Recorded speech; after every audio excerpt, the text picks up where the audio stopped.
If you like audiobooks or audio shows, check out a free trial of Audible. Just click the link in the description. You are listening to MINDSHOCK True Crime. This is the Madeleine Mccann case. Now, this is, of course, one of the most famous missing persons cases or missing children cases in the whole world, in modern history. And it has a lot of moving pieces, and it has been requested to be covered by MINDSHOCK in typical MINDSHOCK fashion, exploring every avenue, every theory in comprehensive and exhaustive fashion. And of course, we do have the news of a suspect recently connected, or at least recently publicly announced, connected to this disappearance and other crimes, who was in the area. Now, there's a number of suspects. There were burglars. I mean, a lot of people think the parents are responsible, not necessarily intentionally murdering their child, but some kind of accidental death, possibly a drugging. And there's been much speculation there. And then even still, there are far more sinister theories, including trafficking rings with political connections. Now, of course, even uttering those words would have been met with a lot of chastising by the coincidence theorists. But now that all of the conspiracy theorists that were providing plenty of critical thinking, deductive reasoning, and logical analysis in making these connections without sticking their head in the sand of coincidence theory, where everything is just a coincidence, and there can never be high-ranking officials that are not acting alone. I don't know why, but yeah, and especially with 2020 being the year that it was, and 2019 being the year that it was, and 2020 thus far, I mean, who knows what the rest of the year will bring. It's been a very, very strange and tragic year with a lot of political manipulation by many different people. And so we will be diving deep and exploring this case from top to bottom. If you enjoyed the podcast, you can donate to our PayPal. Just check the link in the description. Make sure you subscribe to the channel, hit the bell for notifications. If you like the podcast, hit the like button. Share it across social media platforms. Questions, comments, thoughts, theories, suggestions, rebuttals, debunkings. Leave them in the comments section. You could also check us out on Twitter, Reddit, Facebook, and Patreon. Patrons do get priority for case, topic, co-podcaster requests. So, for those that don't know, Madeleine Mccann was a 3-year-old who disappeared May 3rd, 2007 from Praia da Luz, a resort in the Algarve region of Portugal, from a holiday apartment. And newspapers called this the most heavily reported missing person case in modern history. As of today, her whereabouts remain unknown. So this was a UK family, and what's more perplexing is she was not an only child. So there are 3 children. So other than Madeleine, there were 2 twin 2-year-olds who were left alone in this apartment by parents Kate and Jerry Mccann. Now, also, there were 7 friends, and among them 8 children totaled. So, other than the McCanns 3, there were also 5 other children, and this was a group of 7 adults that were friends, plus the McCanns. So 9 adults, 8 children in this vacationing group. Now, again, I haven't looked at the statistics specifically to see what the rate of abductions amongst multiple families traveling together are versus families traveling alone. But it seems like, obviously, the easier targets would be parents or a single parent with 1 child, logistically. Now, obviously, there are crimes of opportunity, and there's also a lot of other funny business involved. Some believe the parents are involved, some believe the parents are not involved. And, of course, there's multiple scenarios for either of those possibilities. So apparently, at roughly 8:30, this is a ground floor apartment, by the way. At 8:30 at night, they had left Madeleine and the twins to dine in a restaurant which is roughly 180 feet away. So it's not an incredible distance. People that actually, online researchers that have been to the area, say that the apartment is not visible from the restaurant's patio because the view is obstructed by bushes and also by plastic windscreens that shield the side of the patio, that were shielding that side of the patio during that night. The other thing, I'm not sure how often this specifically is brought up, but in casual discussion, people don't usually bring up the fact that the McCanns had been on holiday at this exact resort several times. So perhaps that led them to thinking that it was safer than it was. Because if you're in a familiar area, that's a little different than going somewhere for the first time. And especially if you're constantly dining at that particular restaurant.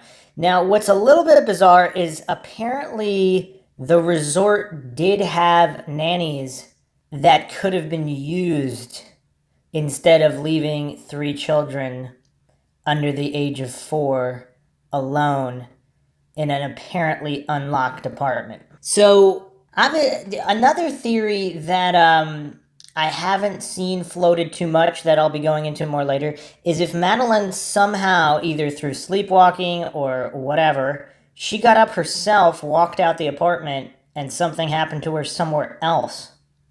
There's, because some people point to the possibility that if you're some kind of human trafficker and you want to steal children, or even just you're some psycho, are you also going to take the twins, or would you rather steal one or both twins instead of the 3-year-old? Particularly if this is a dark, dark business, but if people are trafficking children or selling children to people who want children, I don't know what kind of markets there are there. If they can't go through adoption or whatever, or worse still, some kind of satanic occult rings, would the younger the child be more desirable? Particularly, it'd be a little bit easier to control the younger the child if they're still infants. If they're still babies, infants, they were not quite 2 years old. So Madeleine was a 3-year-old. I don't know. It's all quite bizarre. Okay, so apparently the parents did check on the children throughout the evening, but Madeleine's mother, Kate McCann, apparently discovered that Madeleine was missing at 10 p.m. So there were problems with DNA analysis, there were problems with the police, there were problems with everything.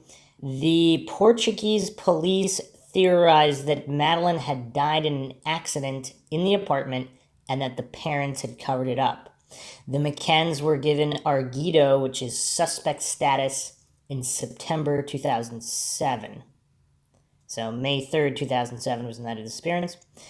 And the case was archived July 2008 because of lack of evidence by Portugal's Attorney General. So let's go through the specific details here.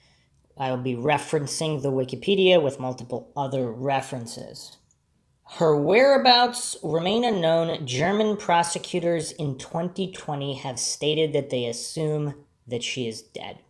And before we get to all the new information, we will go through this basic overview. Madeleine was on holiday from the UK with her parents, Kate and Jerry McCann, her 2-year-old twin siblings, and a group of family friends and their children. She and the twins had been left asleep at 8:30 in the ground floor apartment while the McCanns and friends dined in a restaurant 55 meters, 180 feet away. The parents checked on the children throughout the evening until Madeleine's mother discovered she was missing at 10 p.m. Over the following weeks, particularly after misinterpreting a British DNA analysis, the Portuguese police came to believe that Madeleine had died in an accident in the apartment and that her parents had covered it up. Okay, the McCanns were given suspect status. The parents continued the investigation using private detectives until Scotland Yard opened its own inquiry, Operation Grange, in 2011. The senior investigating officer announced that he was treating the disappearance as, quote, a criminal act by a stranger, end quote, most likely a planned abduction or burglary gone wrong. In 2013, Scotland Yard released EFIT images of men they wanted to trace, including one of a man seen carrying a child toward the beach that night. So the reference for this is a Guardian article, UK News. British detectives release EFITs of Madeleine Mccann suspect. Despite being placed at the crime scene by two people on the night in question, the man has never come forward. The face of a suspect in the investigation of the disappearance of Madeleine Mccann has been released to the public by detectives. Police have issued two EFITs that they believe are descriptions of the same man who is now being sought as a priority by the British detectives leading the new Mccann inquiry. He was seen in the vicinity of the Praia da Luz resort in Portugal 6 years ago at the time the 3-year-old went missing. Despite numerous appeals for information over the years, the man has not come forward to talk to investigators in Portugal or Britain. Descriptions of the suspect were given to the Portuguese inquiry by two witnesses after Madeleine disappeared. It is only now, after Metropolitan Police detectives cross-referenced all the information gathered by Portuguese detectives, private investigators, and mobile phone data from the resort, that the significance of the witness statements has been fully understood. In an appeal to be broadcast on Monday night on BBC One's Crime Watch, Detective Chief Inspector Andy Redwood of the Metropolitan Police will call for anyone who recognizes the man to contact him immediately. The EFITs are clear, and I would ask the public to look very carefully at them, Redwood said. If you know who this person is, please come forward. Whilst this man may or may not be the key to unlocking this investigation, tracing and speaking to him is of vital importance to us. We have witnesses placing him in the resort area around the time of Madeleine's disappearance. The significance of the man has come to light as detectives have analyzed tens of thousands of documents from the original investigations and mobile phone footprints in the resort on the night the child went missing. Redwood said, our work to date has significantly changed the timeline and the accepted versions of events that has been in the public domain to date. The inquiry is focusing on 41 suspects, not persons of interest, suspects, and requests for assistance have been issued to 30 countries in a bid to identify and eliminate these people, 15 of whom are British. Crime Watch will feature other EFITs of individuals that the police would also like to trace. But it is this man in particular who detectives are very keen on finding. The man was described by the two witnesses as being inside the Ocean Club complex in Praia da Luz area on the evening that Madeleine went missing from the apartment. Redwood will travel to Germany, the Netherlands, and Ireland to repeat his appeal as detectives from the British investigation attempt to close in on the man. He was described by the witnesses as white, aged between 20 and 40, with short brown hair of medium build, medium height, and clean-shaven. Very nondescript description. Redwood will outline the new theory of what happened on Crime Watch on Monday in a 25-minute reconstruction, which he said amounted to the most detailed narrative yet of what happened. The film shows the couple leaving the apartment 5A where their three children, Madeleine, then 3, and twins Sean and Amelie, 18 months, slept inside and sitting down with their friends at a poolside table in a tapas bar a few hundred yards away. At 8:30 p.m., Kate and Jerry McCann went for dinner with 7 friends, leaving the children, who were checked on at least twice, according to Kate McCann's autobiography. What does at least twice mean? I mean, she can't remember if it was 2 or 3 times. The McCann's friend, Jane Tanner, has also said that at about 9:15 p.m., she saw a man carrying a small child walking away from apartment 5A. Wait, and she didn't say anything to anybody? What? That man has never been traced. At 10 p.m., Redwood said Madeleine's mother found the child gone when she checked the apartment. I guess if he was carrying the small child, she thought he was the father, and she didn't think it had anything to do with anything. I don't know. Okay. At 10 p.m., Redwood said Madeleine's mother found the child gone when she checked the apartment. By putting these 90 minutes under intense scrutiny, Redwood's team have established new theories about the events and exactly when Madeleine was abducted. Kate McCann has said, we are not the ones that have done something wrong here. It's the person who has gone into that apartment and taken a little girl away from her family. Redwood said, through meticulous drawing together specific information, the team has been able to refocus the timeline and now places more significance on events that night. The timeline we have now established has given new significance to sightings and movements of people in and around Praia da Luz at the time of Madeleine's disappearance. I hope when the public sees our investigative strands drawn together with the overall context of that appeal, it will bring new information that moves our investigation forward. All right, so a couple of timeline points here. After May 3rd, 2007, on June 17th, Chief Inspector Olegario Sosa admits vital forensic clues may have been destroyed in the hours after Madeleine's disappearance as the scene was not protected properly. August 11, exactly 100 days after Madeleine disappeared, investigating officers publicly acknowledged for the first time that she could be dead. April 28, 2010, near the third anniversary of Madeleine's disappearance, Jerry McCann says it is incredibly frustrating that police in Portugal and the UK had not been actively looking for Madeleine for a very long time. May 12, 2011, in an open letter in the Sun newspaper, the McCanns asked the Prime Minister to launch an independent, transparent, and comprehensive review of all information relating to the disappearance of their daughter. David Cameron wrote to the McCanns telling them the Home Secretary will set out new action on May 13th, 2011, the next day after this open letter. July 4th, 2013, the Met said it has new evidence. It says it is investigating 38 persons of interest after launching a formal investigation. Interesting how at that time they were called persons of interest. October 14th, detectives release an EFIT of a man they want to identify. This is a new reconstruction on Crime Watch. All right. So, again, someone expertly versed in how they do investigations in Portugal can explain why they wrote off all this information about all these potential suspects, witnesses, all these things. Or did they not? Did they really follow up on all of them and were able to rule them out somehow? All right, let's go back to the overview. Shortly after the EFIT images were released by Scotland Yard in 2013, Portugal police reopened their inquiry. That's interesting. If they were that is very interesting. If they were that satisfied in the competency of their original investigation, would they reopen? I don't know. Operation Grange was scaled back in 2015, but the remaining detectives continued to pursue a small number of inquiries described in April 2017 as significant. In June 2020, the police in the German city Braunschweig announced that they suspect a 43-year-old convicted sexual predator who they identified only as Christian B, due to Germany's privacy laws, as being responsible for McCann's disappearance. The suspect was later identified as Christian Bruckner in several publications. The disappearance attracted sustained international interest and saturation coverage in the UK, reminiscent of the death of Diana in 1997. And Princess Diana's tragic death has also been requested to be covered. There's many conspiracy theories surrounding that, which I will be doing an episode on that in the future as well.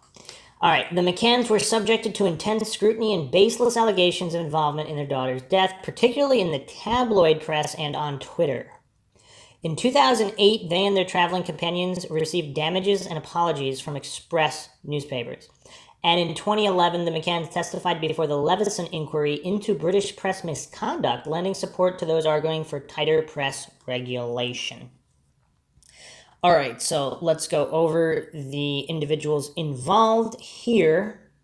Madeleine Mccann, born in Leicester and lived with her family in Rothley, also in Leicestershire. At her parents' request, she was made a ward of court in England shortly after the disappearance, which gave the court statutory powers to act on her behalf. So for those that are not British, a ward in law is someone placed under the protection of a legal guardian. The wardship jurisdiction is an ancient jurisdiction derived from the crown's duty as parens patriae, parent of the nation or parent of the fatherland, to protect his or her subject, particularly those unable to look after themselves. In the UK and other Commonwealth realms, the Queen as parens patriae is mother for all the children in her realms. A court may take responsibility for the legal protection of an individual, usually either a child or incapacitated person, in which the ward is known as a ward of the court or ward of the state.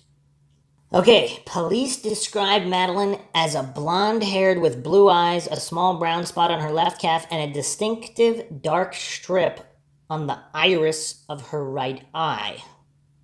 Now, you would think with this unusual description, I mean, I don't know what percentage of the population has a distinctive dark strip on the iris of their right eye and also a brown spot on the left calf. I mean, those are easy to identify marks, unlike a lot of children who go missing that don't have those and can blend in a little bit more easily.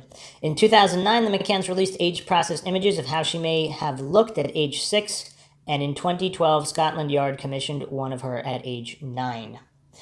All right, Kate and Jerry McCann, Madeleine's parents, are both physicians and practicing Roman Catholics.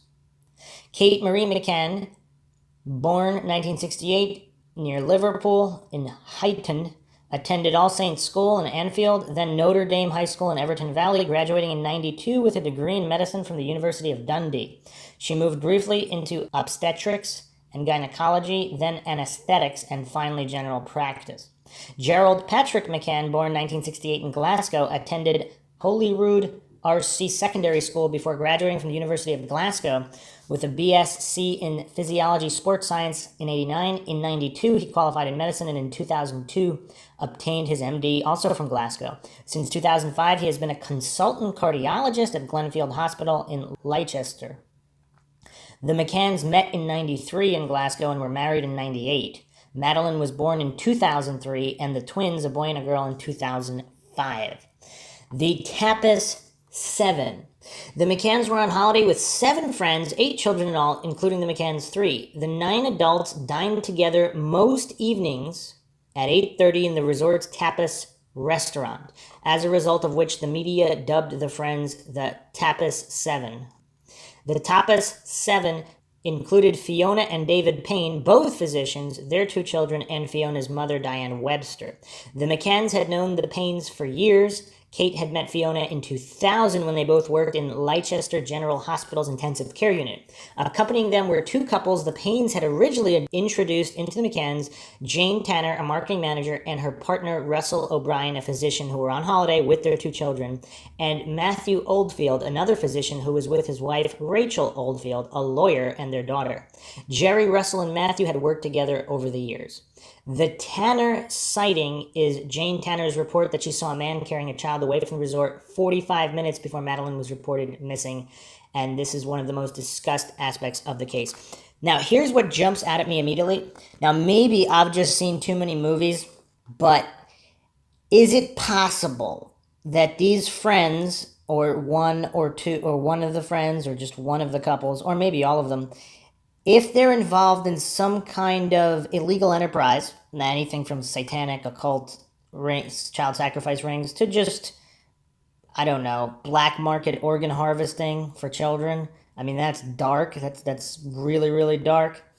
But are there people out there whose children need some kind of an organ transplant and they can't get it, and they need to get them from other children and not adults? Who knows? But there's some dark people in the world. There's a lot of darkness in the world. And did they kind of hatch this plot? Because if they're out to dinner, especially after having been out to dinner many times, they kind of have a set routine. Could they have somehow planned for the abduction of Madeleine, particularly if Madeleine was a perfect fit for some kind of client they had in mind for this? They would have, if that's true, then there's motive, means, and opportunity, and she might have even made up this story about the man running with the child. Particularly, let's say it was a female who abducted the child, then making up a story about the man or the child. I mean, if other people saw him, obviously we'll be getting into that sighting. And even if that was a real sighting, then they can appear like they're trying to aid the investigation. Or maybe they didn't know it was going to happen that night. I don't know. It's just, yeah, people that have seen a lot of horror movies, a lot of really dark dramas, they might think that friends of the McCanns might have set them up. And dark thought, I know, but that just jumped out at me, and I'm sure they've been thoroughly investigated, so that's probably not the case. But that just jumped out at me as a theoretical possibility in just seeing how all these variables stack up. So let's move on to the apartment. The McCanns arrived Saturday, April 28th, 2007 for their 7-night spring break in Praia da Luz, a village with a population of 1,000, known as Little Britain because of the concentration of British homeowners and holiday makers. They had booked through the British holiday company, Mark Warner Limited, and were placed in 5A Rua Dr. Agostinho da Silva, an apartment owned by a retired teacher from Liverpool, one of severally private-owned properties rented by the company. 5A was a 2-bedroom ground-floor apartment in the 5th block of a group of apartments known as Waterside Village, which lay on the perimeter of part of Mark Warner's Ocean Club Resort. Matthew and Rachel Oldfield were next door in 5B, Jane Tanner and Russell O'Brien in 5D, and the Paynes and Diane Webster on the first floor. Located on the corner of Rua Dr. Agostinho da Silva and Rua Dr. Francisco Gentle Martins, 5A was accessible to the public from 2 sides. Sliding glass patio doors in the living room at the back overlooked the Ocean Club's pool, tennis courts, tapas, restaurant, and bar. The patio doors could be accessed via a public street. Rua Dr. Francisco Gentle Martins, where a small gate and a set of steps led to 5A's balcony and living room. 5A's front door was on the opposite side of the block from the Ocean Club on Rua Dr. Agostinho da Silva. The McCanns' children slept in a bedroom next to the front door, which the McCanns kept locked. The bedroom had one waist-high window with curtains and a metal exterior shutter, the latter controlled by a cord inside the window. The McCanns kept the curtains and shutter closed throughout the holiday. The window overlooked a narrow walkway and residence car park, which was separated from the street by a low wall. Madeleine slept in a single bed next to the bedroom door on the opposite side of the room from the window, while the twins were in travel cots in the middle of the room. There was another single bed underneath the window. Okay, so let's go through the tapas restaurant. This is 8:30, Thursday, May 3rd, was the penultimate day of the family's holiday. Over breakfast, Madeleine asked, "Why don't you come when her brother and I cried," when she's talking about her brother here, "and I cried last night." After the disappearance, her parents wondered whether this meant someone had entered the children's bedroom. Her mother also noticed a large brown stain on Madeleine's pajama top. That is a bit bizarre. The children spent the morning in the resort's kids club, then the family lunched at their apartment before heading to the pool. Kate took the last known photograph of Madeleine at 2:29 that afternoon, sitting by the pool next to her father and 2-year-old sister. The children returned to kids club, then at 6, their mother took them back to 5A, while their father went for a tennis lesson. The McCanns put the children to bed around 7. Madeleine was left asleep in short-sleeved pink and white Mark and Spencer's Eeyore pajamas next to her comfort blanket and a soft toy cuddle cat. At 8:30, the parents left 5A to dine with their friends in the Ocean Club's open-air tapas restaurant located on the other side of the pool. 5A lay about 55 meters or 160 feet from the restaurant as the crow flies, but getting to the restaurant involved walking along a public street to reach the doors of the Ocean Club Resort, then walking through the resort to the other side of the pool, a distance of 82 meters or 295 feet. The top of the apartment was visible from the tapas restaurant, but not the doors. The patio doors could be locked only from the inside, so the McCanns left them closed but unlocked, with the curtains drawn so they could let themselves in that way when checking on the children. There was a child safety gate at the top of the steps from the patio and a low gate at the bottom, which led to the street. The resort staff had left a note in a message book at the swimming pool reception area asking the same table, which overlooked the apartments, be block booked for 8:30 for the McCanns and friends every evening for the last 4 evenings of the holiday. The message said the group's children were asleep in the apartments. Madeleine's mother believes the abductor may have seen the note. And on another sinister note about the note, it's how often is there an insider at a resort or a hotel or restaurant, some kind of establishment that might be connected with elements of crime, with criminals and traffickers, that they keep an eye on these things, so they give the tip off to these criminals on what are good targets that would cause the least amount of trouble and be the easiest. So yeah, that's an interesting piece of evidence there that definitely should have been followed up on and all employees checked out. Is that what they did initially? We'll find out how much we can get on all of these individuals, how much information. The McCanns and their friends left the restaurant roughly every half hour to check on their children. Madeleine's father carried out the first check on 5A at around 9:05. The children were asleep and all was well, except that he recalled having left the children's bedroom slightly ajar, and now it stood almost wide open. He pulled it nearly closed again before returning to the restaurant. Oh man, this is really creepy, because is it possible the perpetrator could have already been in the room at the time and he either hid or moved back, or...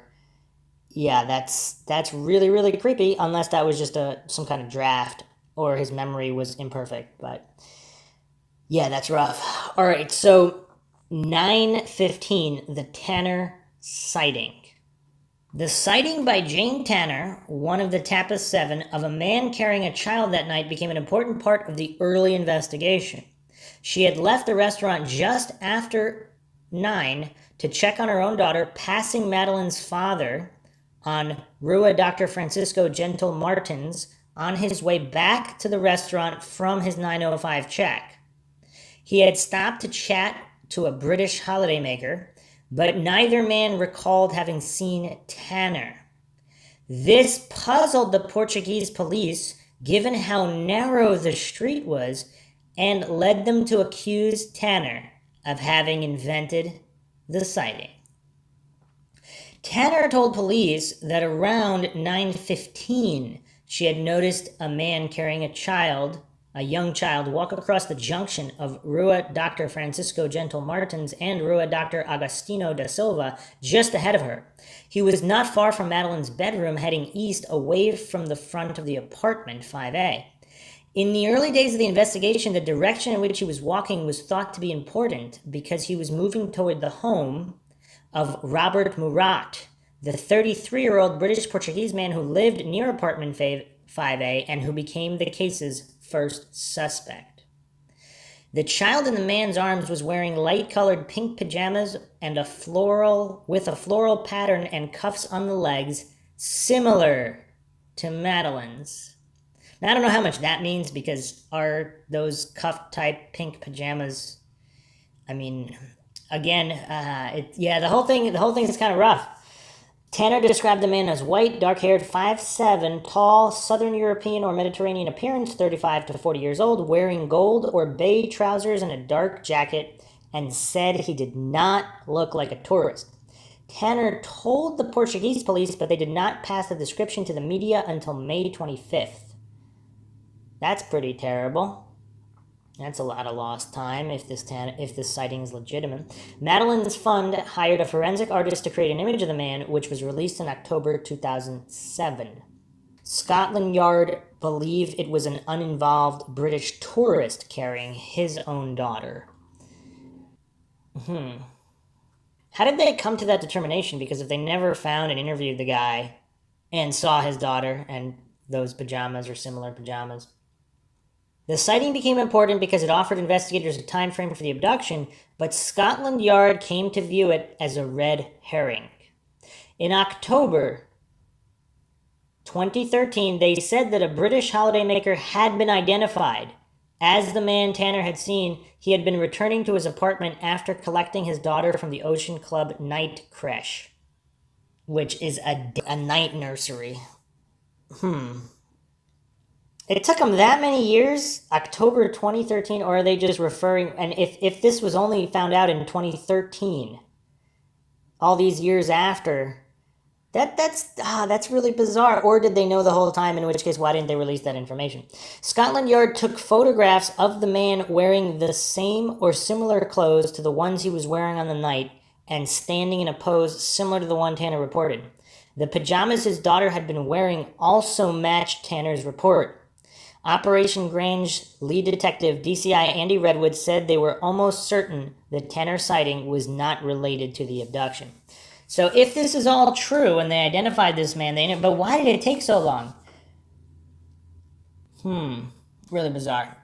All right, let's move on to 10 o'clock and the Smith sighting. The rejection of the Tanner sighting as crucial to the timeline allowed investigators to focus on another sighting of a man carrying a child that night. Now, how incompetent are investigators if they can't focus on more than one lead? I can't even believe I'm reading this. You don't have to reject the Tanner sighting to explore other leads as well, because if you don't know what happened and the case is unsolved, why are you waiting to reject one lead before focusing on another lead? Especially if there's more than one officer, more than one investigator involved in this case. Suppose this is this huge case. They can't follow more than lead at once. And it's taken all these years to clear leads. This is really bizarre. Is this another case of just a completely botched and bungled investigation? And as we continue through all of the information available on the case, including the new suspect, we will find out. So this other sighting was reported to the Portuguese police on May 26, 2007, so quite a few weeks later, by Martin and Mary Smith, who had been in Praia da Luz on holiday from Ireland. Scotland Yard concluded in 2013 that the Smith sighting offered the approximate time of Madeleine's kidnap. The Smiths saw the man at around 10 o'clock on Rua de Escola Primaria, 500 yards or 460 meters from the McCann's apartment, walking away from the Ocean Club and toward Rua 25 de Abril and the beach. He was carrying a girl aged 3 to 4. She had blonde hair, pale skin, wearing light-colored pajamas, and had bare feet. The man was mid-30s, 5'7 to 5'9", slim to normal build, with short brown hair, wearing cream or beige trousers.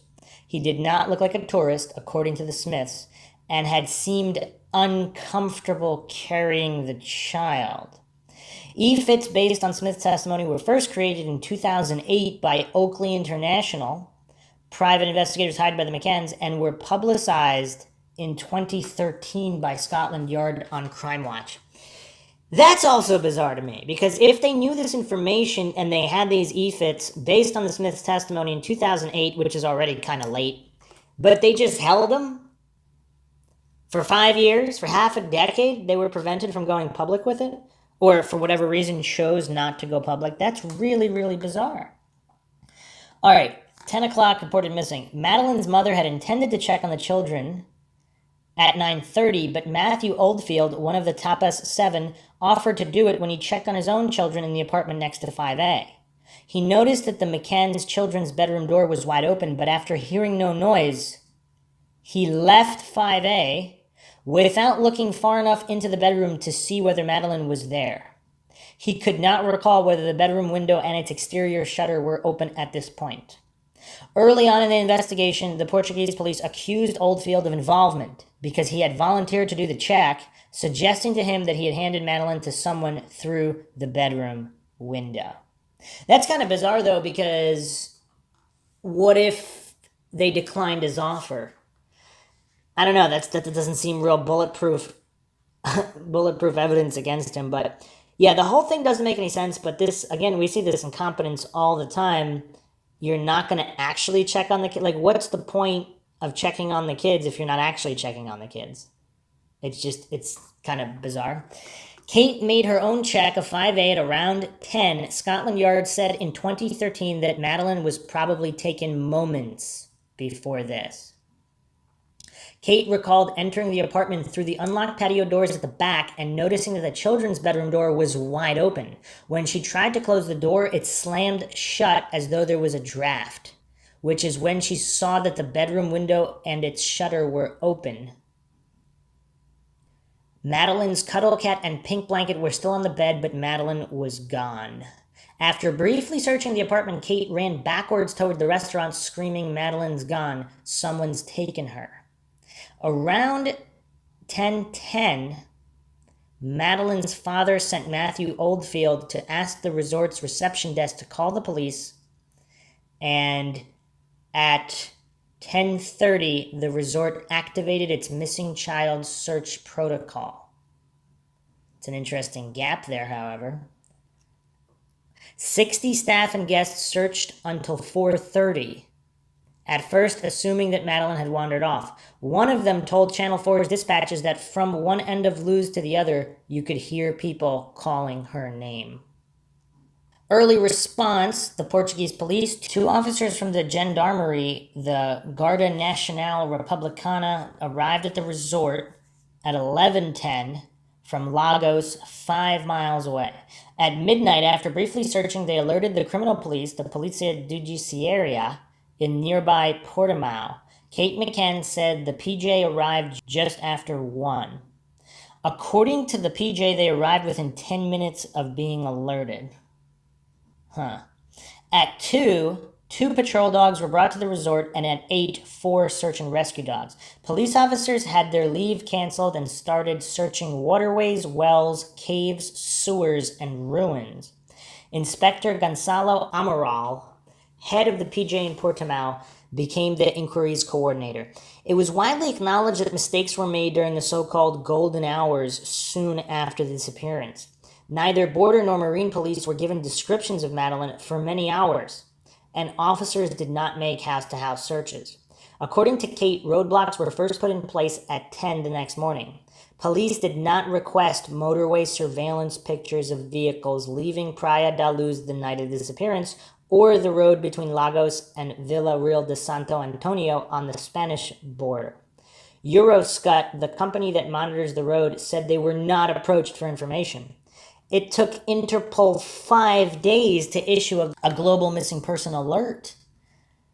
Whoa. 5 days is a long time. And this isn't like the 70s or the 80s or the 90s when information is slow to move. It's bizarre. It's bizarre. Not everyone in the resort at the time was interviewed. Holidaymakers later contacted the British police to say no one had spoken to them. The crime scene was not secured. Police took samples from Madeleine's bedroom, which were sent to 3 forensic labs in Portugal.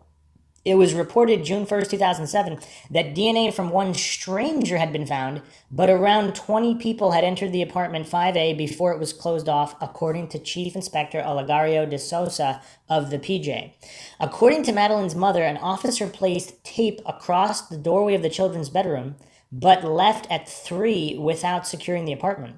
The PJ Keys file, released in 2008, showed that 5A lay empty for a month after the disappearance, then was let out to tourists before being sealed off in August 2007 for more forensic tests.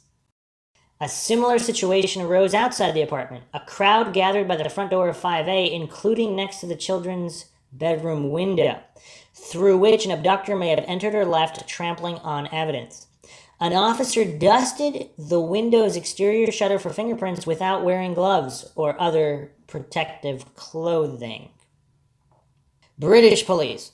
In the UK, it was agreed that Madeleine's home force, Leicestershire Police, led by Chief Constable Matt Baggett, would coordinate the British response, although it remained a Portuguese inquiry. A strategic coordinating group, or GOLD group, was put together representing Leicestershire Police, the Serious Organised Crime Agency, the Child Exploitation and Online Protection Centre, and the National Police Improvement Agency. The PJ gave a team from the UK a room in which to work, but apparently resented their presence. The British police were used to feeding their data into Homes 2, the Home Office Large Major Inquiry System. In Portugal, the information was collected in boxes.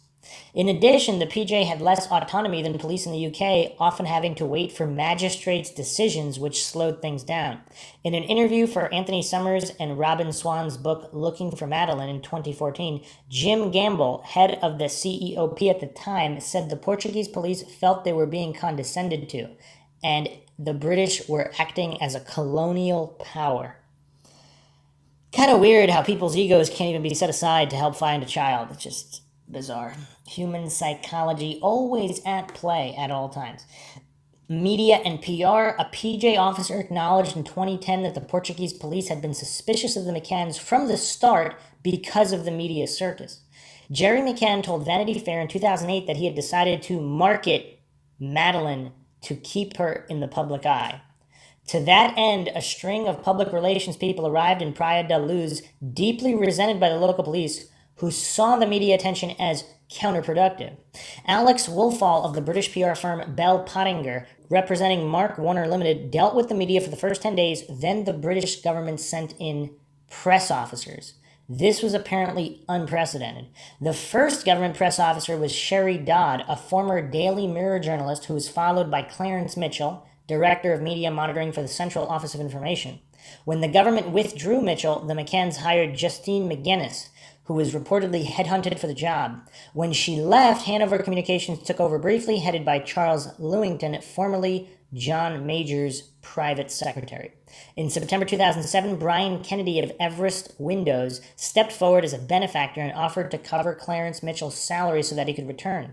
Mitchell resigned from his government position and started working for the McCanns full-time. He was later paid by Madeleine's fund.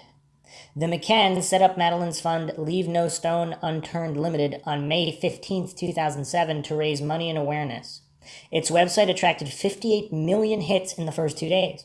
Throughout May and June, the couple's PR team arranged events to give reporters a news peg.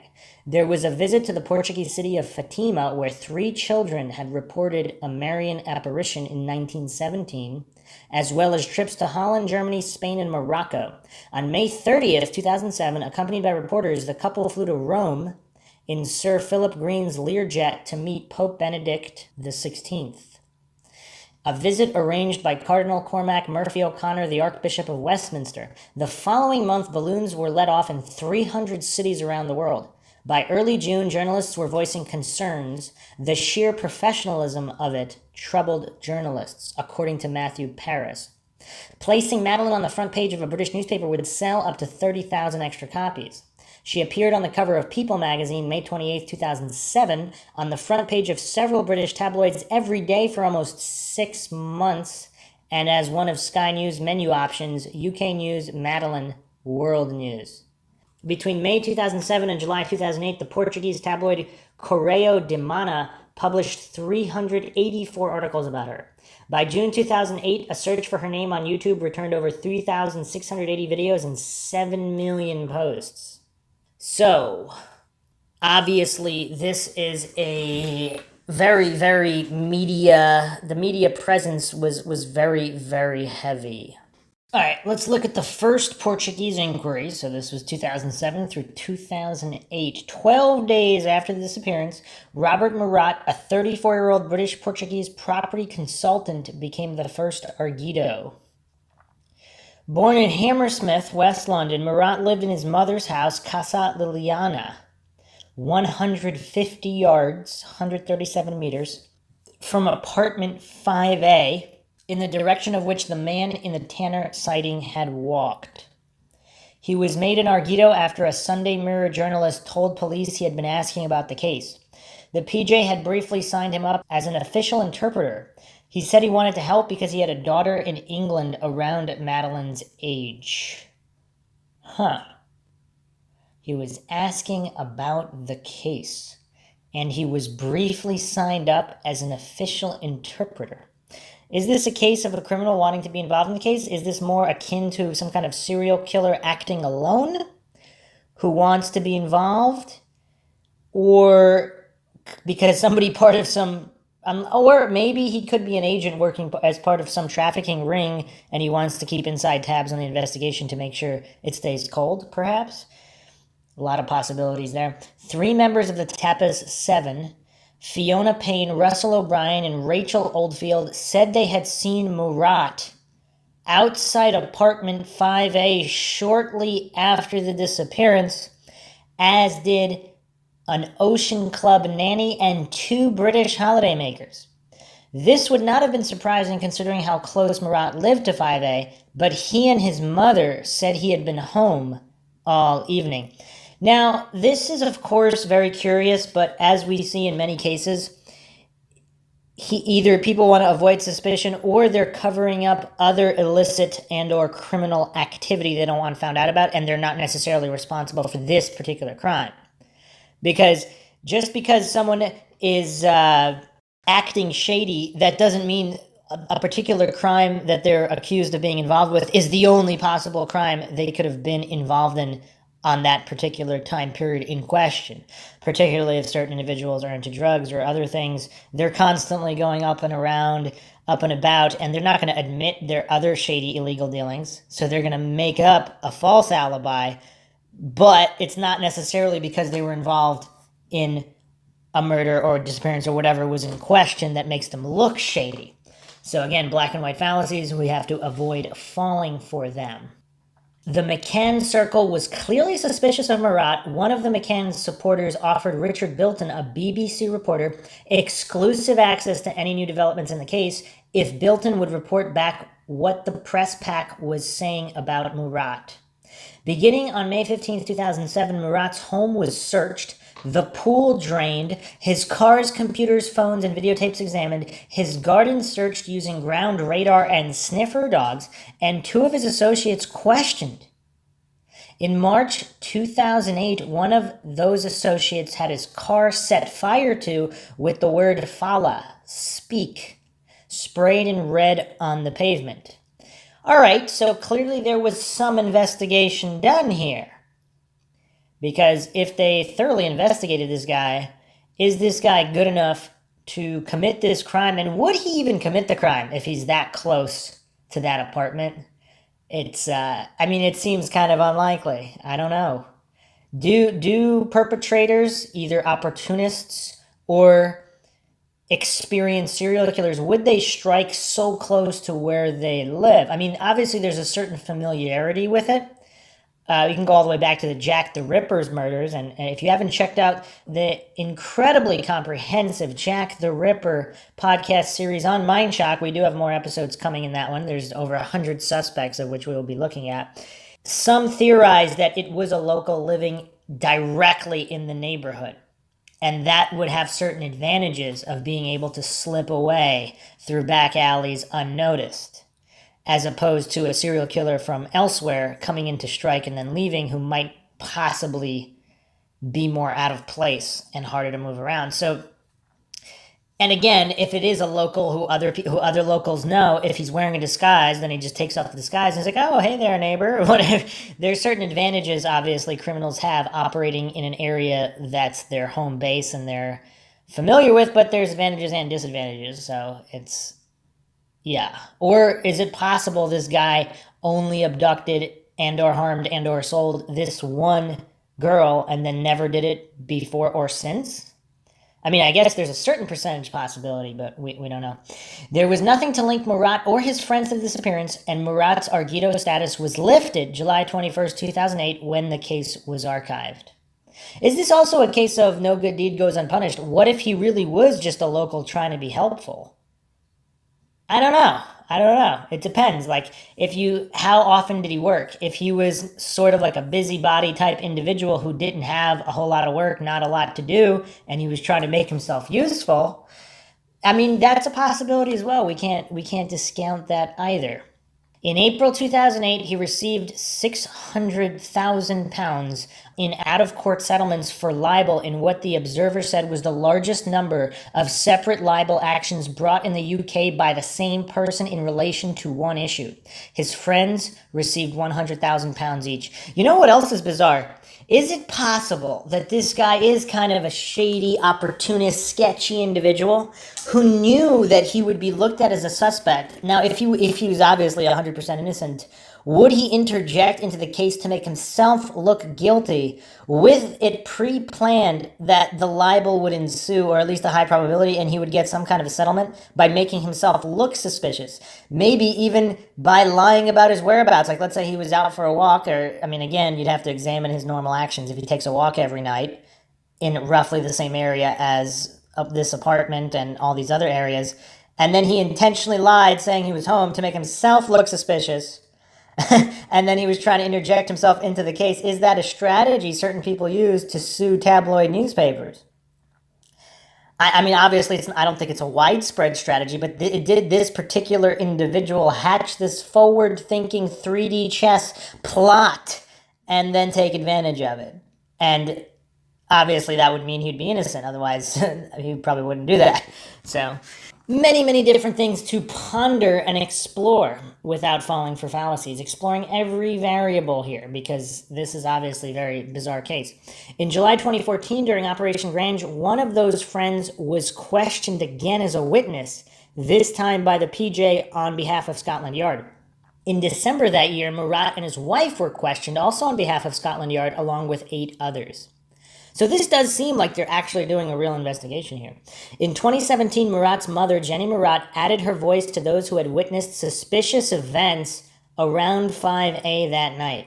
She told the BBC that she had driven past the apartment 5A that night and had seen a young woman in a plum-colored top behaving suspiciously just outside it.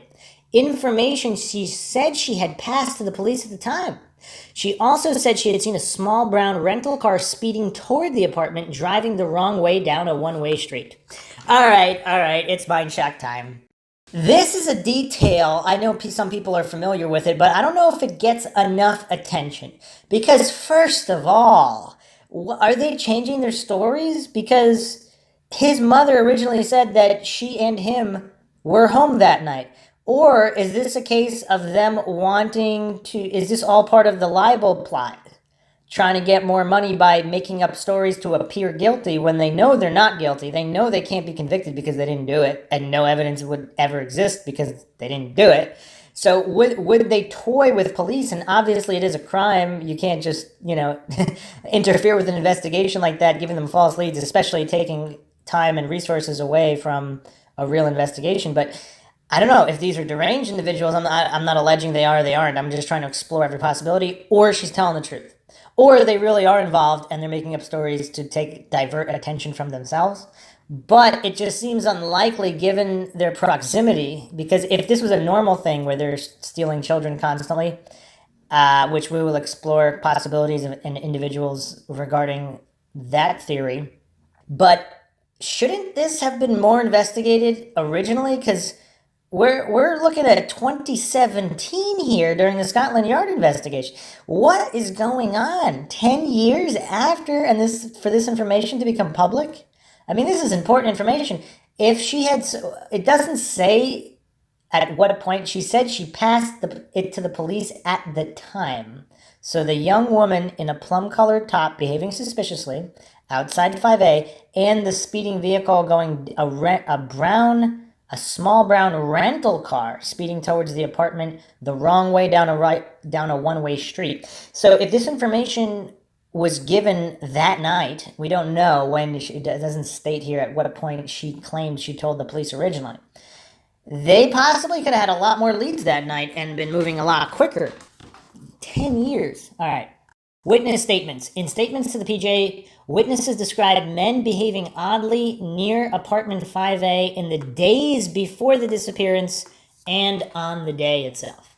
Scotland Yard came to believe that these men may have been engaged in reconnaissance for an abduction or burglary. And of course, it's very, very creepy when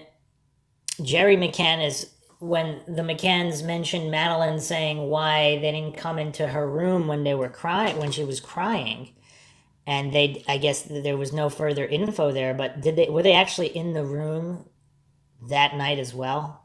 It's just really, really creepy and disturbing to think of some of these possibilities. There had been a 4-fold increase in burglaries between January and May 2007. Is that too coincidental? A fourfold, 4 times the burglary increase, including 2 in the McCann's block in the 17 days before the disappearance, during which burglars had entered through windows.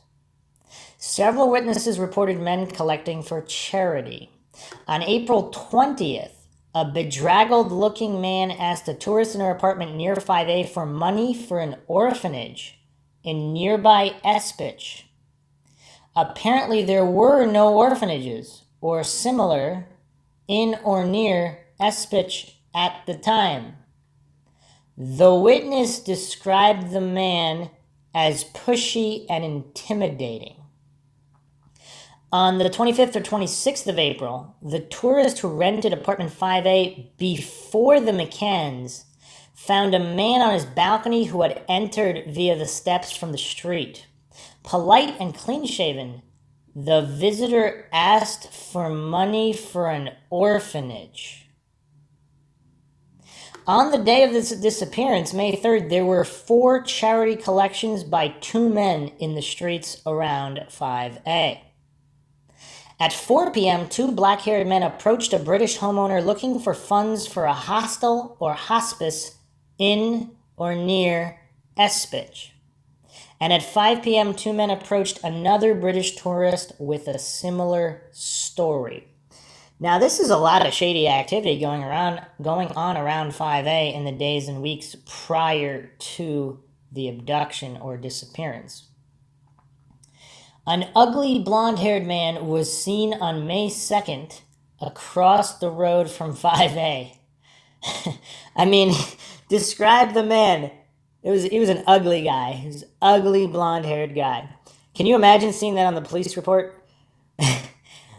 Authorities are looking for an ugly blonde man. That's bizarre. But anyway, an ugly blonde-haired man was seen on May 2nd across the road from 5A, apparently watching it. He had also been seen on April 29th near the Ocean Club. On April 30th, the granddaughter of 5A's former owners saw a blonde-haired man leaning against a wall behind the apartments and saw him again on May 2nd near the tapas restaurant looking at 5A.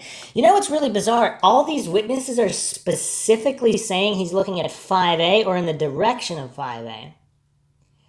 It's a bit bizarre. She described him as Caucasian, mid-30s, short-cropped hair, and ugly with spots. So all these different people are describing this as just a really ugly individual. On the day of the disappearance or the day before, a man was seen staring at the McCann's block where a white van was parked.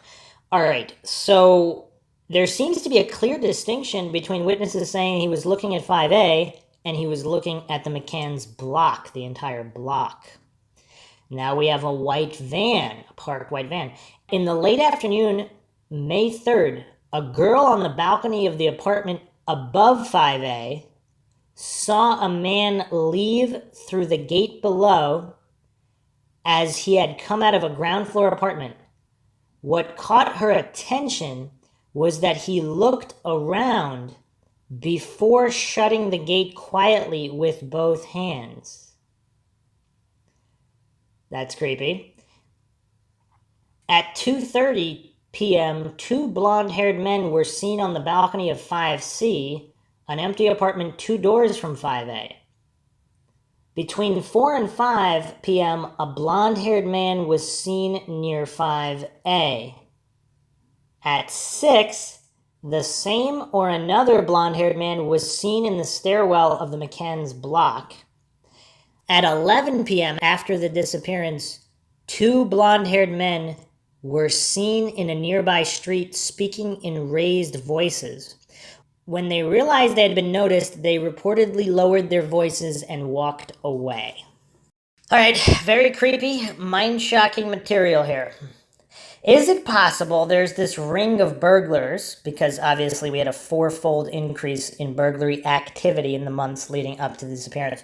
So it would also be curious to see what the burglary rate was after the disappearance for how many months, or if they all stopped.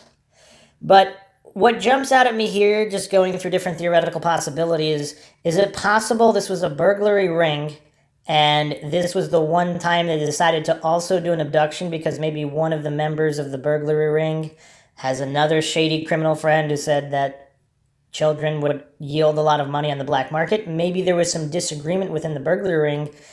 Maybe these were thieves with honor and they believed only in stealing possessions and not human beings. And maybe some of them were in agreement, some of them weren't. What were they arguing about? That jumped out at me as one possibility. Obviously, there are many. This could be a completely unrelated burglary ring.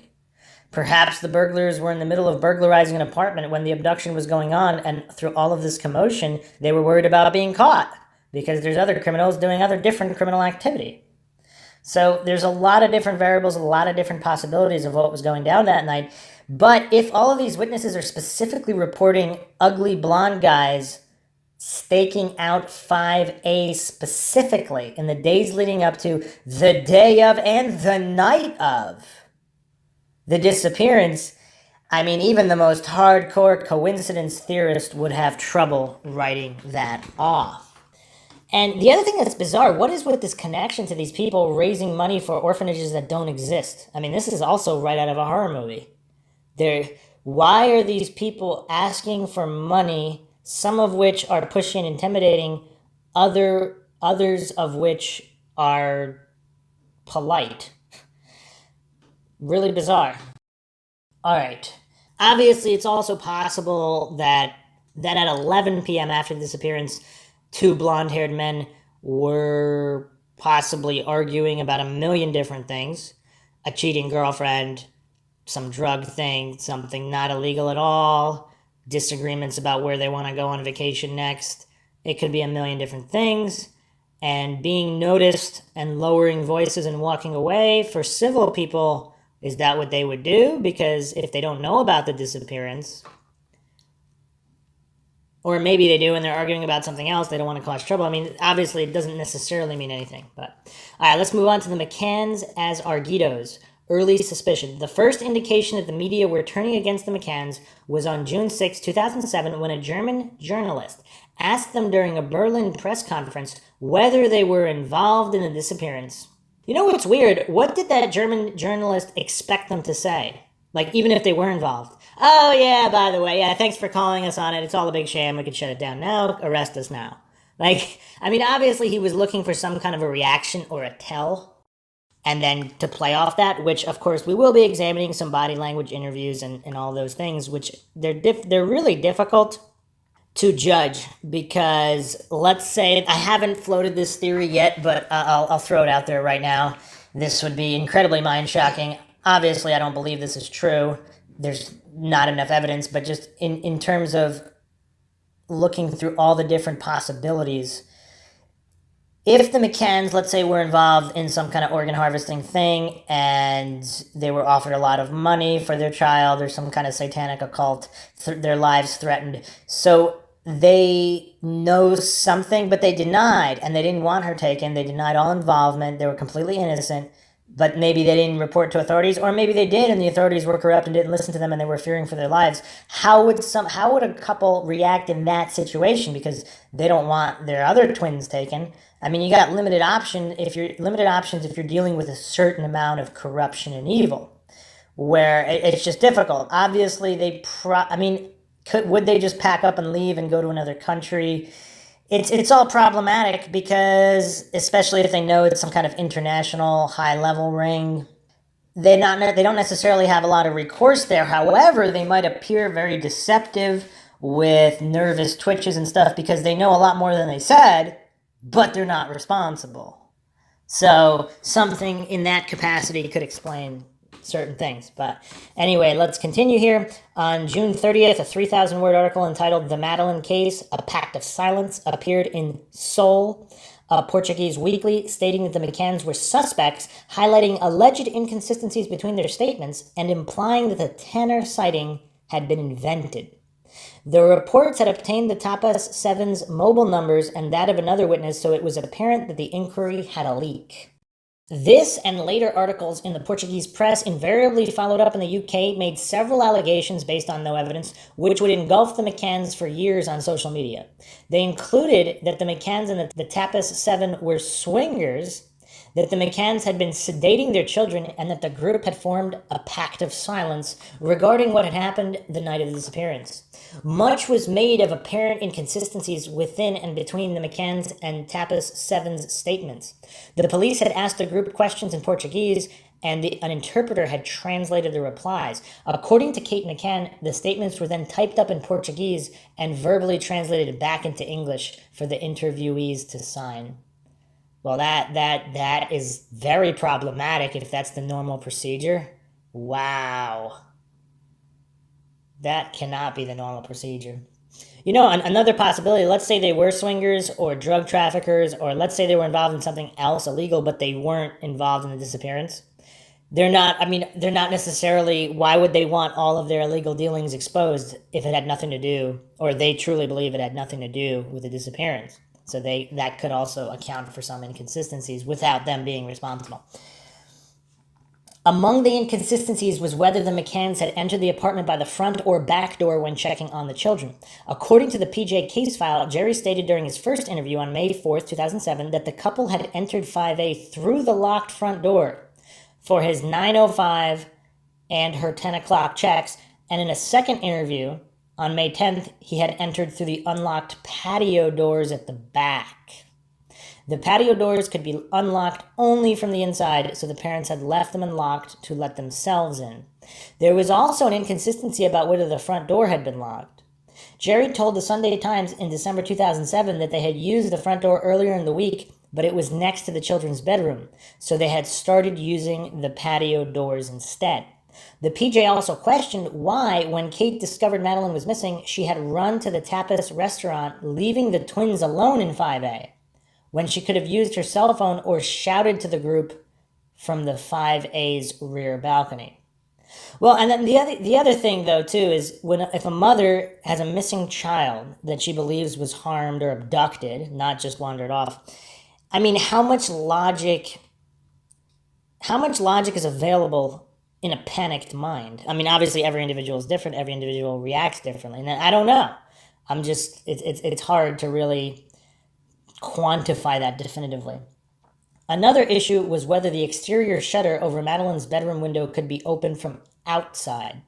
According to journalist Danny Collins, the shutter was made of non-ferrous metal slats on a roller blind that was housed in a box at the top of the inside window, controlled by pulling on a strap. Once rolled down, the slats locked in place outside the window and could be raised only by using the strap on the inside.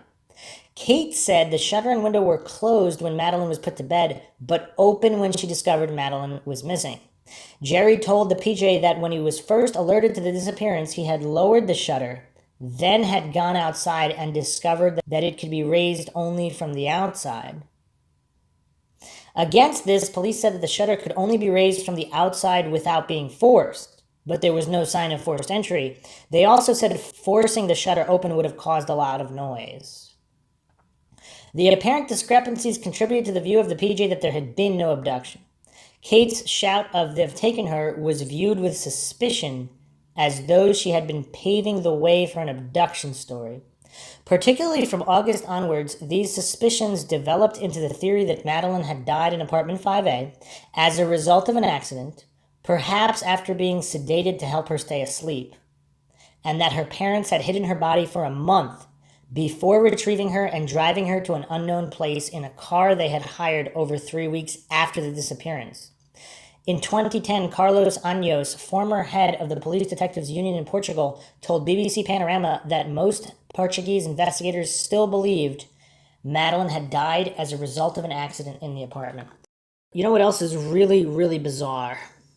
If the McCanns really were drugging the children because they believed they were having nightmares or whatever and cried a lot, what if those weren't nightmares? What if there really was some kind of an abduction ring or burglars who may or may not have been branching out into the abduction business?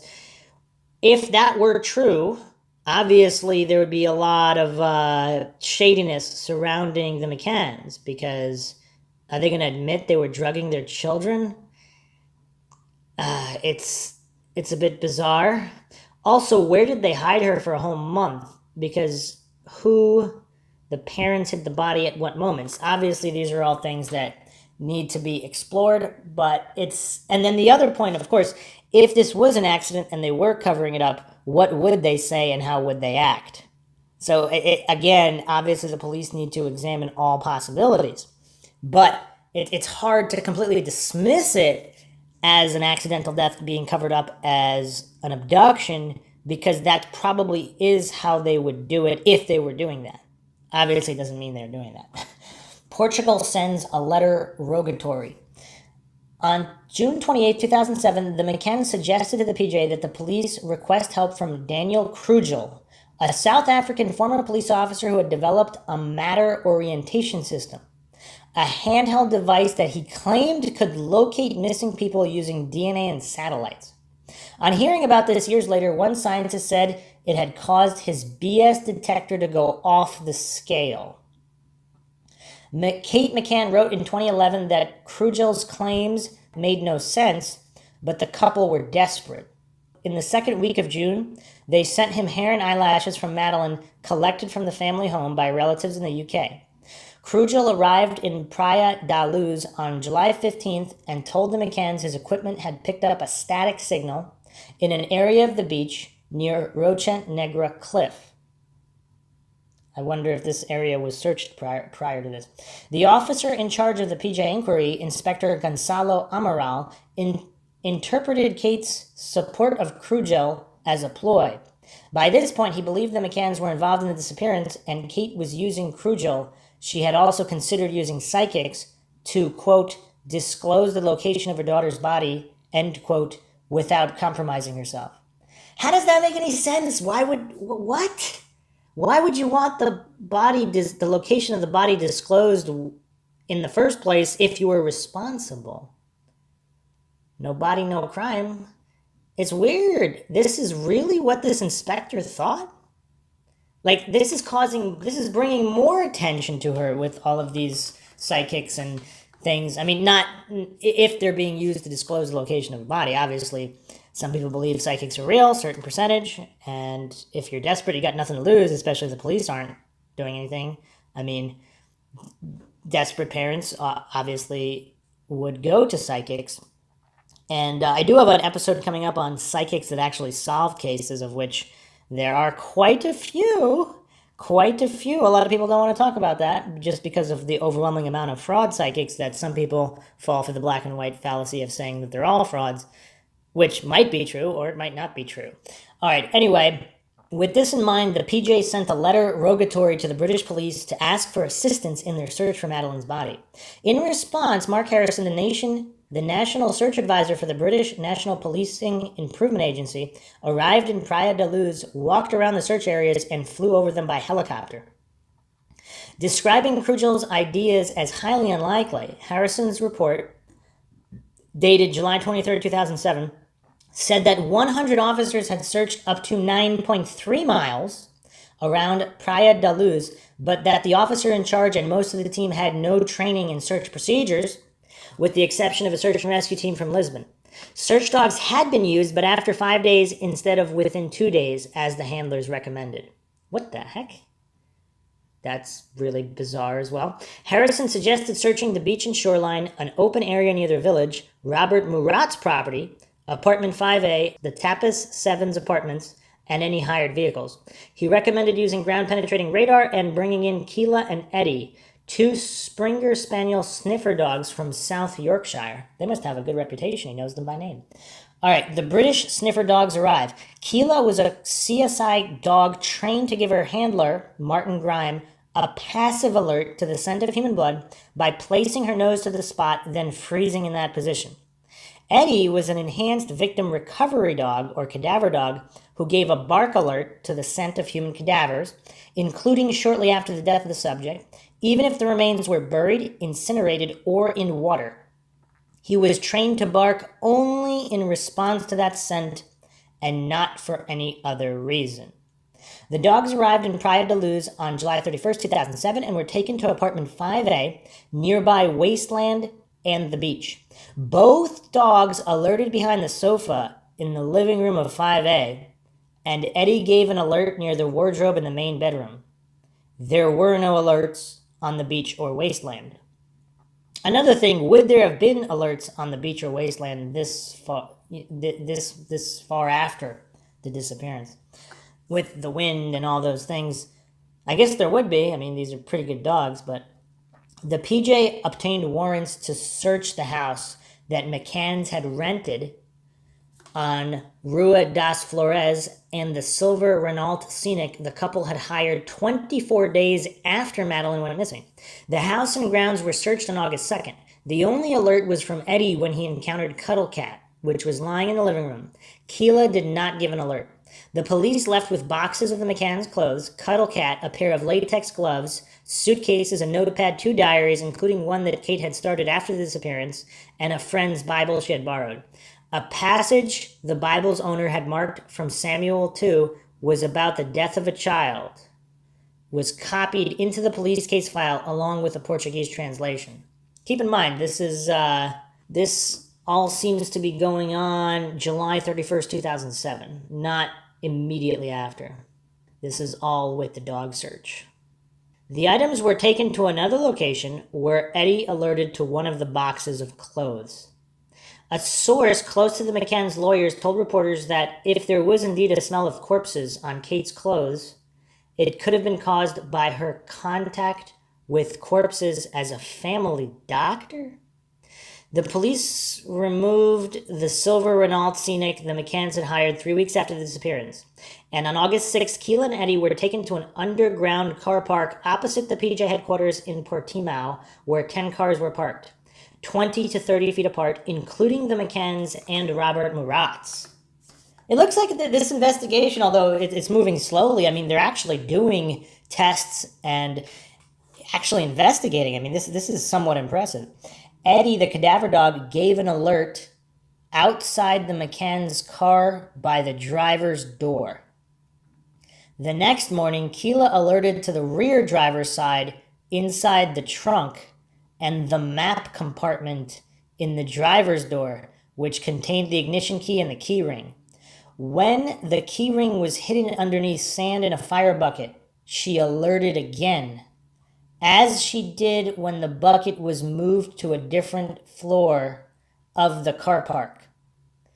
Almost immediately, the Portuguese press began running stories that Madeleine had died inside apartment 5A. British DNA analysis. Hair and other fibers were collected from areas in the car in apartment 5A where Keela and Eddie had given alerts and were sent to the Forensic Science Service in Birmingham for DNA profiling, arriving around August 8, 2007. At this point, according to the Sunday Times, the PJ abandoned the abduction theory. On August 8th, without waiting for the results from Birmingham, the Portuguese police called the McCanns to a meeting in Portimao where Guillermo Encarnação, PJ Regional Director, and Luis Neves, coordinator of the Direção Central de Combate de Banditismo in Lisbon, told them the case was now a murder inquiry. When Encarnação died of stomach cancer in 2010, the Daily Telegraph identified him as a major source of the leaks against the McCanns. Both the McCanns were interrogated that day. The officers suggest that Kate's memory was faulty. The FSS used a technique known as low copy number LCN testing. Used when only a few cells are available, the test is controversial because it is vulnerable to contamination and misinterpretation. Wow! That is interesting that they admit that. In the U.S., they don't quite roll that way. All right, September 3rd, John Lowe of the FSS emailed Detective Superintendent Stuart Pryor of the Leicestershire Police, the liaison officer between the British and Portuguese police. Lowe told Pryor that a sample from the car boot contained 15 out of 19 of Madeleine's DNA components, and that the result was, quote, too complex for meaningful interpretation, end quote. A complex LCN, low copy number, DNA result, which appeared to have originated from at least 3 people, was obtained from cellular material recovered from the luggage compartment section. Within the DNA profile of Madeleine Mccann, there are 20 DNA components represented by 19 peaks on a chart. Of these 19 components, 15 are present within the results from this item. There are 37 components in total. There are 37 components because there are at least 3 contributors, but there could be up to 5. In my opinion, therefore, the result is too complex for meaningful interpretation or inclusion. We cannot answer the question, is the match genuine or is it a chance match? In other words, the result is not beyond a reasonable doubt. But if it does happen to be Madeleine's, then this is indeed very damning against the parents because they're randomly renting this car. What were they driving prior to this? And yeah, it's a rental car. It's really bizarre. If these dogs can be trusted, it's bizarre. McCann's made arguidos. John Lowe's email was translated into Portuguese on September 4th, 2007. The next day, according to Kate, the PJ proposed that if she were to admit that Madeleine had died in an accident in the apartment and that she had hidden the body, she might only serve a 2-year sentence. That is weird, though. Her husband would not be charged and would be free to leave. Both parents were given arguido status on September 7th and were advised by their lawyer not to answer questions. The PJ told Jerry that Madeleine's DNA had been found in the car boot and behind the sofa in 5A. Jerry did respond to questions, but Kate declined to reply to 48 questions she was asked during an 11-hour interview. Wow. Okay, all right, a lot of problems here. So Jerry did respond to questions, and Kate declined certain questions. 48 questions declined. Jerry, according to this, did not decline any. What does this all mean? Does this mean... So what are the possibilities? If there was some kind of an accident and she died during which she was checking on her, during the time that Kate was checking on her, she hid her behind the sofa and then in the closet, wasn't found, so everybody was out in the street looking, nobody found... What did they pay someone off for the sighting of a man carrying the child uncomfortably? Did somehow Murat's get paid off to say that they saw some car? Or were those unrelated burglars, again with all the blonde people, the ugly blonde men, watching the apartment? Is that just all unrelated? Very, very difficult to make heads or tails here definitively. I mean, obviously we're just doing an overview here. We're not going super, super detailed. I just wanted to lay out the case for and against these different theories.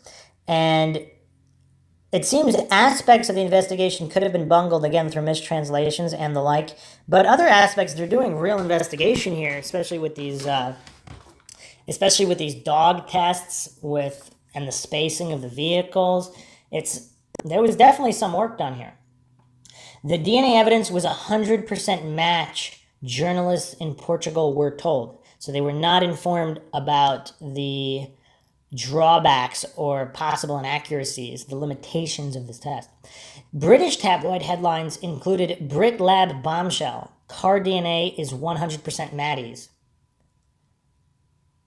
This was in the September 11, 2007 in The Sun, and corpse in McCann car, London Evening Standard, October 16, 2007. And the Daily Star reported that, quote, clump of Maddie's hair, end quote, had been found in the car. The leaks came directly from the Portuguese police, according to testimony in 2012 from Jerry Lawton, a Daily Star reporter, to the Levinson inquiry. Matt Baggett, who, when Madeleine disappeared, was chief constable of Leicestershire Police, the force that coordinated the British side of the case, told the inquiry that because the Portuguese were in charge of the case, he made a decision not to correct reporters. His force's priority, he said, was to maintain a good relationship with the PJ with a view to finding Madeleine. You know what's almost ironic here is that the British limitations of the test were known, but it was mistranslated into Portuguese, and then from the Portuguese translation back to the British reporters are reporting 100%. It's just bizarre. All right, the McCanns returned to the UK and the Almeida report. Despite their arguido status, the McCanns were allowed to leave Portugal and on legal advice did so immediately. arriving back in England on September 9, 2007. The following day, Chief Inspector Tavares de Almeida of the PJ in Portimao signed a 9-page report concluding that Madeleine had died in apartment 5A as a result of an accident, that the restaurant meal and apparent regular checks on the McCann children had been part of the cover-up, that the Tapas 7 had helped to mislead police, and that the McCanns had concealed the body, then faked an abduction. You know what's weird, though? With the Tapas 7, I mean, if they're good human beings, how many people would help their friends cover up a child's death? I mean, I don't know. I don't know how close. It's apparently some of those people were acquaintances and not quite friends. So, yeah, it's rough. An 11-page document from the Information Analysis Brigade in Lisbon analyzed alleged discrepancies in the McCann statements. On September 11th, the public prosecutor Jose Cuna de Magalhães e Meneses handed the 10-volume case file to a judge, Pedro Miguel dos Anjos Frias. Meneses applied for the seizure of Kate's diary and Jerry's laptop. The police also wanted to trace telephone calls the McCanns and Tapas 7 had made, and there were details in the report that the number of suitcases the McCanns and their friends had taken back to England. On September 28, 2007, according to a diplomatic cable published by WikiLeaks in 2010, the American ambassador to Portugal, Al Hoffman, wrote about a meeting he had with the British ambassador to Portugal, Alexander Ellis, on September 21, 2007.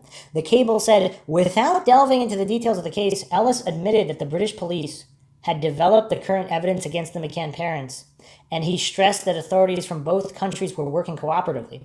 He commented that the media frenzy was to be expected and was acceptable as long as government officials kept their comments behind closed doors. In the UK, Control Risks, a British security company paid by an anonymous donor to assist the McCanns since May 7, 2007, took hair samples from the McCann twins on September 24, 2007 at their parents' request. The twins had slept through the commotion in apartment 5A after Madeleine was reported missing. Kate wrote that she was concerned the abductor might have given the children sedatives. All right, this is the first major red flag to me regarding Kate McCann, like major red flag. Because that does seem like she's trying to cover up if she gave them sedatives. Why would an abductor give them sedatives to take another child when they could have just taken all of them? Or were they just that scared that the children... I mean, yeah, I don't know. According to the PJ files, Kate had asked them to take samples 3 months after the disappearance, but they had not done so. Control Risks took a sample from Kate, too, to rebut allegations that she was on medication. No traces of drugs was found. Why wouldn't she be on medication, though? A mother grieving over... I mean, you'd be distraught. I mean, you'd be distraught whatever happened to your child. I mean, regardless of what really happened.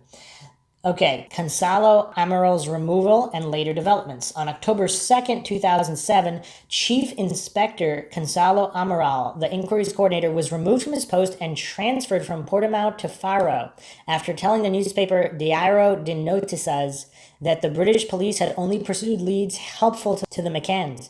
As an example, he criticized a decision to follow up on an anonymous email to Prince Charles that claimed a former Ocean Club employee had taken Madeleine.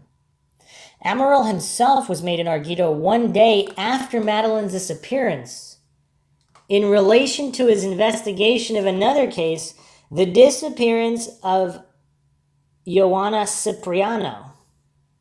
The following month, he was charged with making a false statement, and 4 other officers were charged with assault.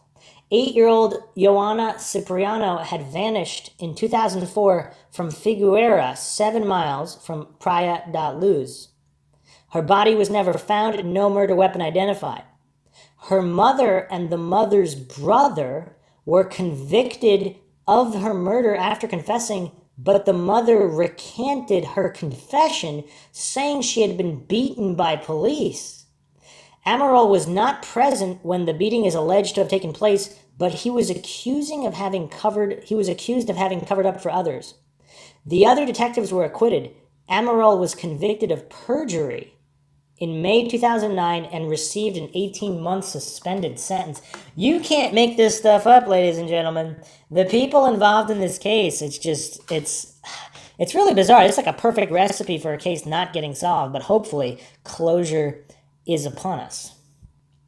The Madeleine inquiry was taken over by Paolo Rebolo, Deputy National Director of the PJ, which expanded its team of detectives and began a new case review.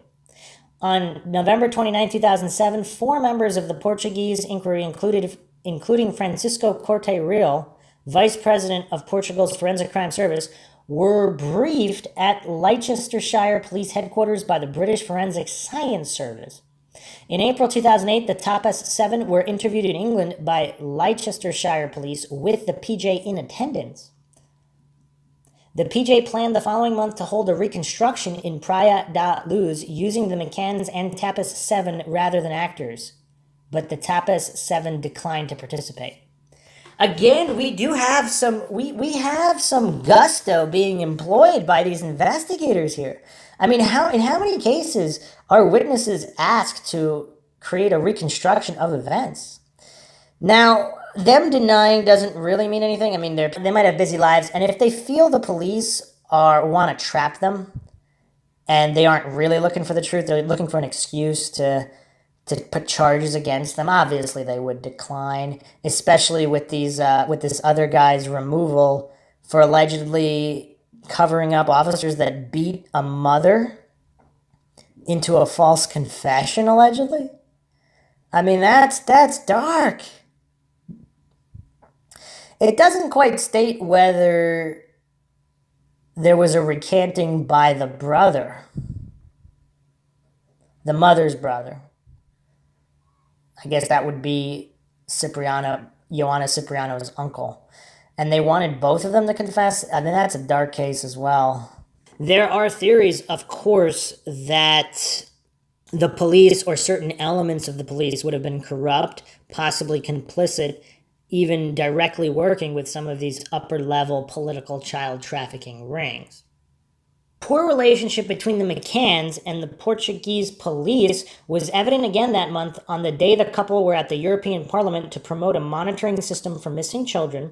Transcripts of their interviews with the PJ were leaked to Spanish television.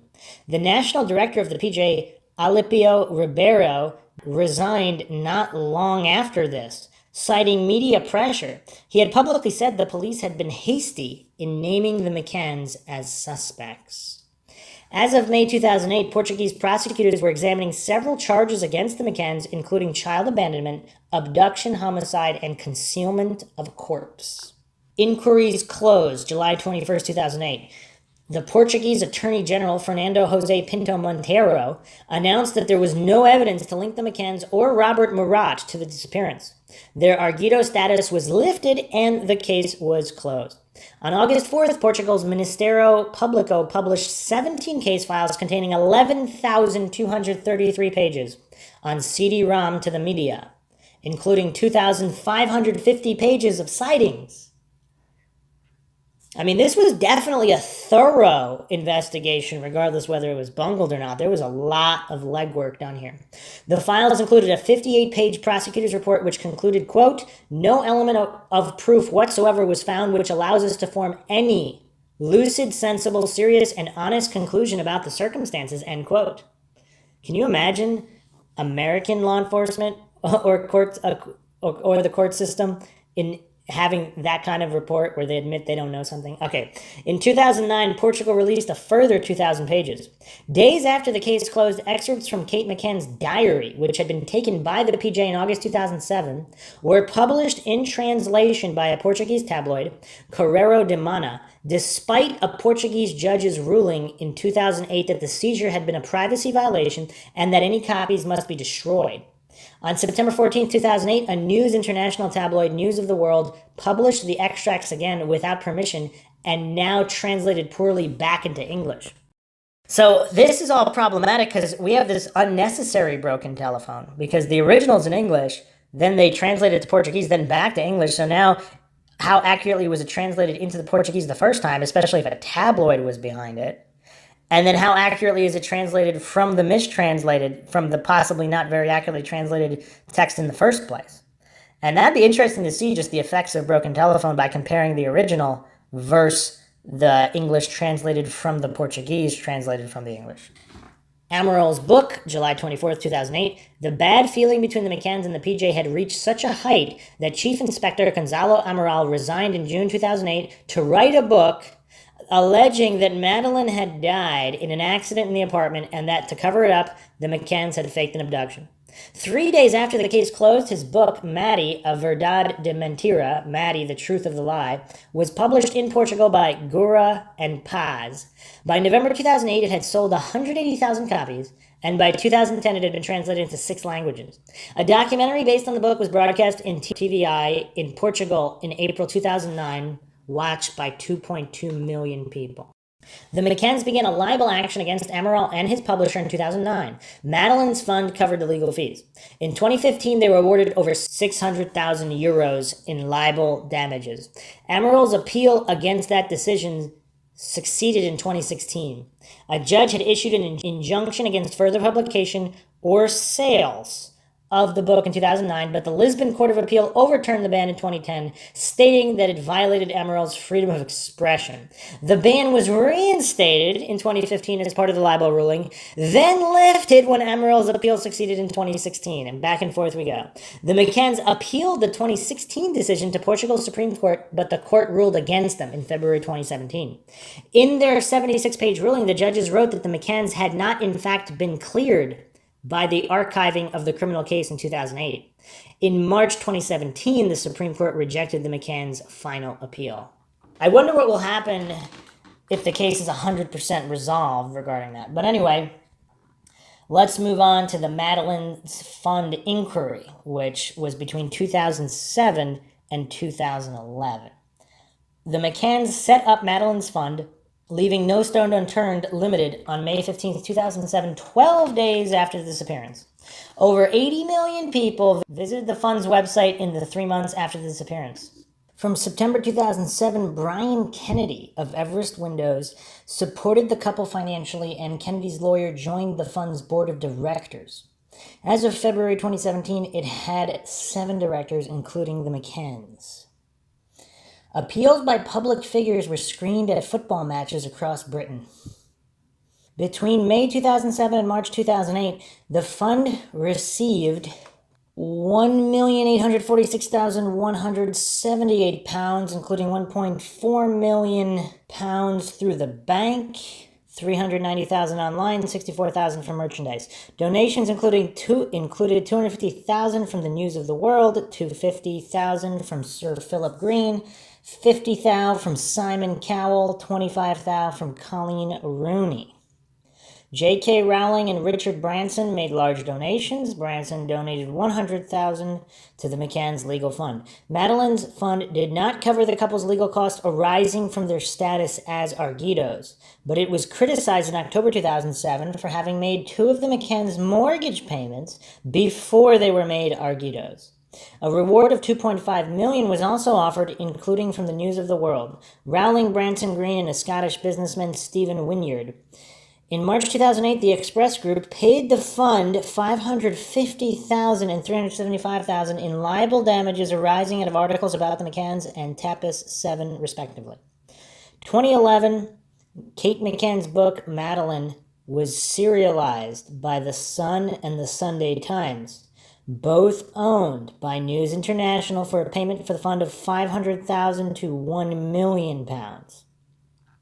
In December 2015, the fund stood at around $750,000. Private eyes, Madeleine's fund hired several private firms of private investigators, causing friction with the Portuguese police. Shortly after the disappearance, an anonymous benefactor paid for the services of a British security company, Control Risks. There had reportedly been 4 independent sightings from North Africa.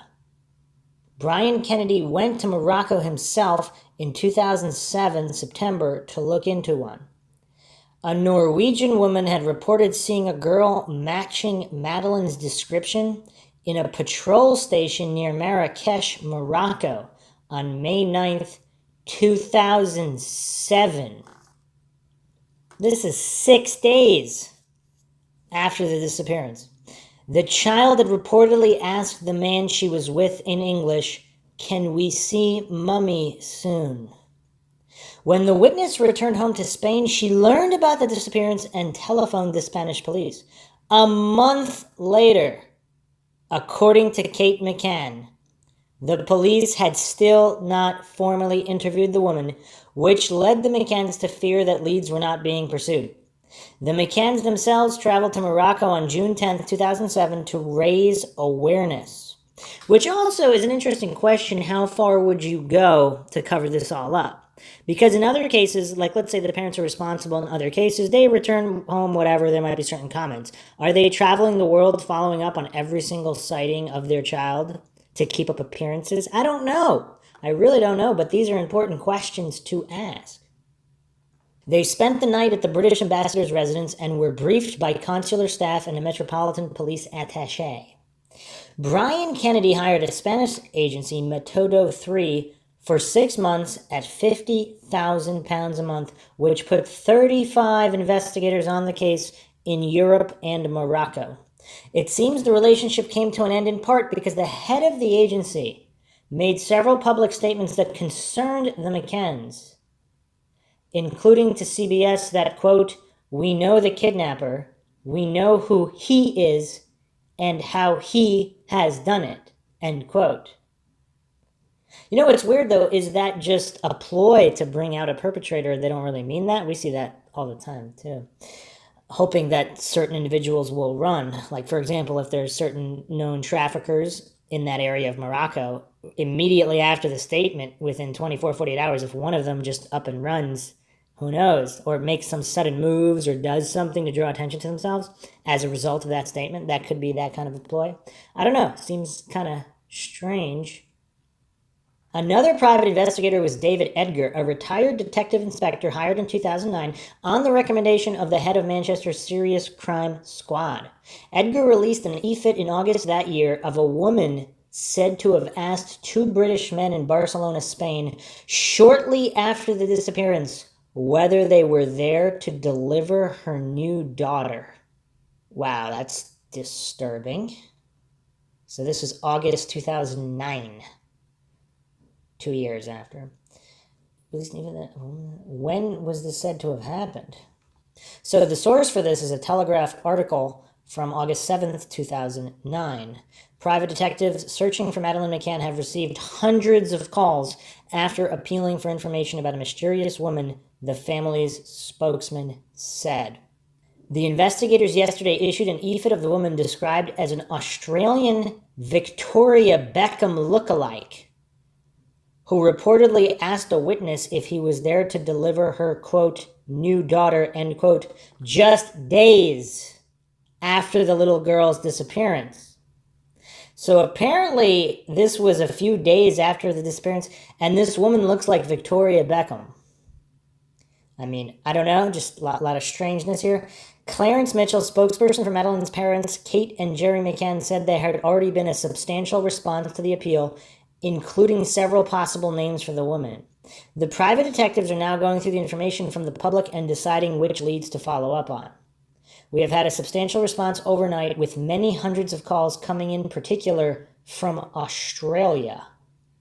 I understand many calls have been made to the Australian police. As we stressed yesterday, the Australian dimension is just one part of the overall investigation into Madeleine's disappearance, and work is continuing on several fronts. Just over 72 hours after the disappearance, May 3rd, 2007, in the early hours of May 7th, 2 British men saw the woman while on a night out in the popular Port Olympic Marina in Barcelona, Spain. So this is early hours of May 7th, several days after the disappearance.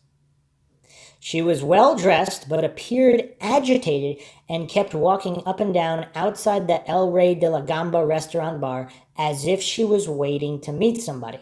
When one of the British men approached and spoke to her, she reportedly asked him, "Are you here to deliver my new daughter?" Mr. Mitchell refused to confirm or deny any details about this conversation.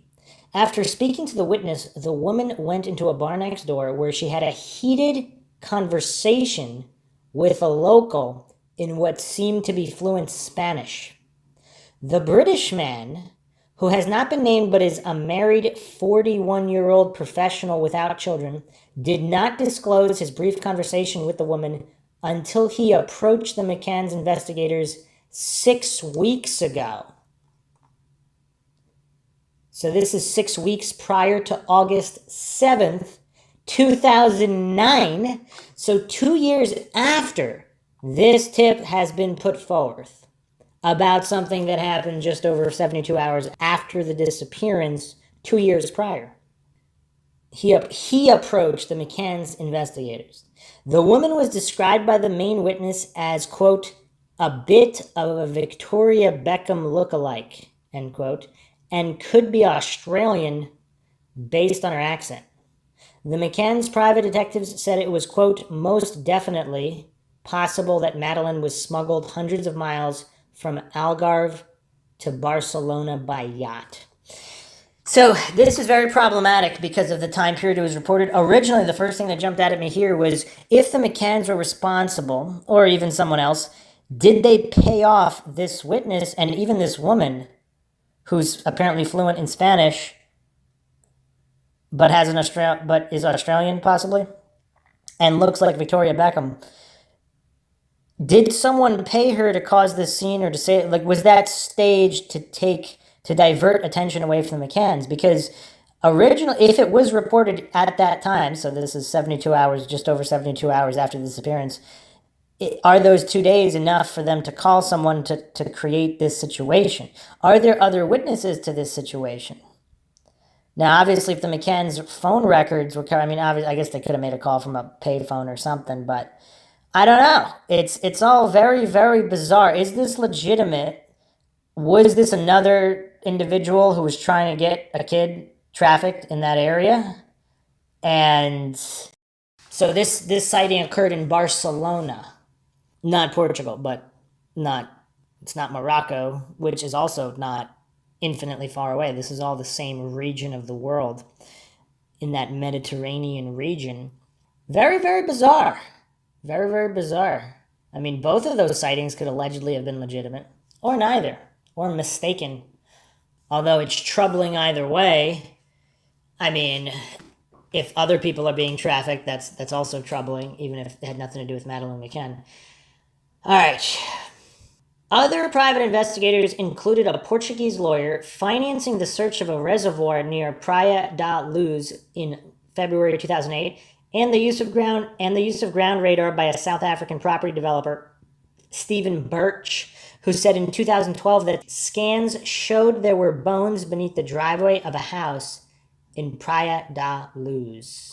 So this is a very, very bizarre Huffington Post article. This was published September 20th, 2012. Madeleine Mccann may be buried under driveway. Authorities seem unwilling to investigate. The mystery of Madeleine Mccann's disappearance may lie under a driveway just outside a holiday villa in Praia da Luz, the oceanside Portuguese resort town where the 3-year-old child was last seen in May 2007. Stephen Birch, a South African real estate developer and self-styled investigator, says he has found what could be a burial site below the surface using a ground-penetrating radar. Birch, who has invested $50,000 of his own money investigating the case, has asked Portuguese authorities to excavate the area, and 3 experts contacted by HuffPost Crime agreed that this would be the appropriate action. Nevertheless, Portuguese authorities refused to act on the information. The property is owned by the mother of a former suspect, Robert Murat. The scans indicate that the ground beneath the gravel driveway was disturbed and something lies buried underneath the driveway, Birch told the Huffington Post. The location of the property is not far from the apartment where Madeleine disappeared. Madeleine was 3 years old when she went on a trip from Britain to Portugal with her parents, Kate and Jerry McCann. The couple was dining with friends at a nearby restaurant when the little girl vanished from their holiday apartment in Praia da Luz. There have been no solid leads in the case since that time. Scotland Yard detectives and Portuguese police were provided with hard copies of Birch's scans. The agencies examined them and thus far have declined to probe or excavate the location. The Office of the Prime Minister of Portugal sent Birch a letter on September 10th, which included a response from Almeida Rodrigues, head of Portugal's judicial police. According to the letter, authorities examined the same location with the ground-penetrating radar device in 2007 and did not find any areas of interest. Well, did he have more advanced ground-penetrating technology? Let's see here. Therefore, we are of the opinion that this does not justify the realization of the desired diligence by the advocate, they wrote. A similar statement was made by Murat in July during an interview with the Algarve resident. Every single part of the house, inside and out, was checked in 2007 by more than 20 police officers who found absolutely nothing. They used ground-penetrating radar equipment, which was brought by a civil protection team, to search the grounds of the property and the area surrounding Casa Liliana, Murat said. Speaking with the same newspaper, former police inspector Gonzalo Amaral described the 2007 searches as thorough. Birch contends that the location where a suspicious scan was taken was not searched properly. He claims it was covered with vegetation and debris from construction materials, and it would not have been possible to conduct the scanning on the rubble. Also, if you were hiding a body, would you put rubble on the... I don't know, it's all very bizarre, but I just, again, I'm reminded of Murat's mother's sighting of a rental car going the wrong way, speeding towards the apartment where Madeleine was abducted from, allegedly, down a one-way street. Just very, very bizarre. And then they also claimed to both be home at the time, so yeah, it's bizarre. I am in possession of photographs taken on May 15th, 2007, during the initial search of the Murat property, together with a photo taken 5 months later of the same yard. When comparing the two photos, one can clearly see a pile of building rubble with a wooden plank lying on top of it. Both photos show the same pile of rubble in exactly the same condition in the rear of the Murat yard, substantiating the claim that the Murat property was not searched properly, Birch said. That brings us again back to the issue of ego. What would certain investigators, especially corrupt ones, what would certain investigators do to prevent solving a case if that prevention prevented them from looking stupid or incompetent as well? Because if they had just searched it properly, like let's say she is buried there, if they had searched it properly the first time around, they would have found her. So it's kind of bizarre. But anyway, 3 out of 4 GPR specialists who were shown Birch's scan agree authorities should excavate the area in question. There are anomalous features in the GPR data that may be due to human remains, but whether or not the data indicate the presence of remains cannot be determined solely from the GPR data. You must dig to find out, said Gary N. Young, Senior Vice President of Operations and Development for Underground Imaging Technologies, LLC. Michael Walmorans of Imbilla Location Services, CC, agreed. After scrutinizing various scans emailed to me, there is a strong possibility of ground disturbance. At the 3-meter mark at a depth of 250 to 300 millimeters, there is a distinct sign of a void. This suggests that the ground has been disturbed by digging. Below the void, there is an object, though it is not possible to say what it is without excavating. If this were my own investigation, I would have little doubt that an excavation of the area would be required, and this is what I would do, Walmorans said.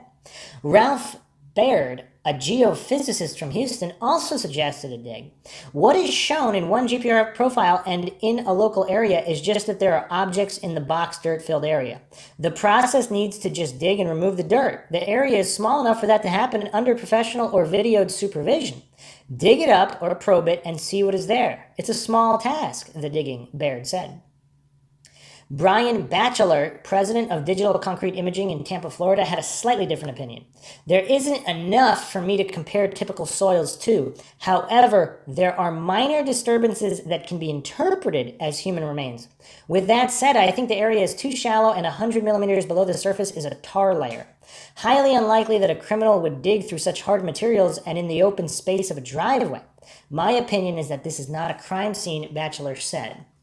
You know what's weird, though? Obviously, they can ask even more experts. I mean, there's only a couple of experts. They could ask, let's say, another 10, 20 more, see what they say. However, again, the case is unsolved. There's no body yet. So if you're going to do the most thorough investigation possible, and I'm sure there are people that have donated that would even pay the Murats to be able to dig, right? Obviously, with the stipulation that if they actually find the body there, they might not get the money or whatever. But that way, the Murats can just make some decent money while helping investigators. The Huffington Post notified the officer of the Prime Minister and Portugal's judicial police about the expert's opinion. Neither agency responded to a request for comment. Carter Ruck, the law firm representing Madeleine's parents, Kate and Jerry McCann, said they stand behind the decision of the authorities not to dig. Mr. and Mrs. McCann are guided by the expertise of the British and Portuguese police, both of which have studied the information provided by Mr. Birch and both of which had concluded is not credible. Isabel Martorell, a partner at the firm, told HuffPost. That's beyond bizarre to me. They're willing to hire all these psychics and all these other people that can find with these magical technologies alleged, but they're not willing to dig based on a GPR scan, which, again, obviously inconclusive results, but it's from a real GPR scan. It's not a psychic vision, which, again, maybe the psychic vision is true or not, but I think most people would agree a GPR scan, even non-definitive GPR scan, is a little bit more solid than psychic visions, which, again, either may or may not be true, but that's really bizarre. I find that bizarre. I don't know. Just another one of these weird things in the case. There is, as Birch points out, only one way to settle the controversy. Dig. If you think I am wrong, then I am going to ask you one simple question. A question millions of people are asking. Why haven't they dug or put probes down there? And that's an excellent question because the investigation obviously reaches far and wide. You have investigators going to all these different countries. You have police doing these dog tests with multiple cars spaced out. And it's just with the exact car of also the rental car that the McCanns rented. There's just so much being done and they can't do a little dig. It is bizarre. I mean, I have to say, it's a bit bizarre. Especially this is a high-profile case. Again, I'm sure there'd be people donating to the Murats for the permission to dig there because they have nothing to lose if they're getting a ton of money. Unless, of course, there is something there. I don't know. It's bizarre.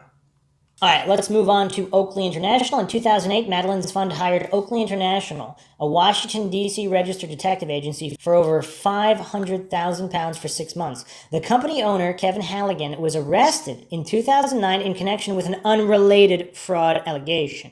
He died in 2018. Oakley sent a 5-man team to Portugal, led by Henry Exton, a former British police officer who had worked for MI5.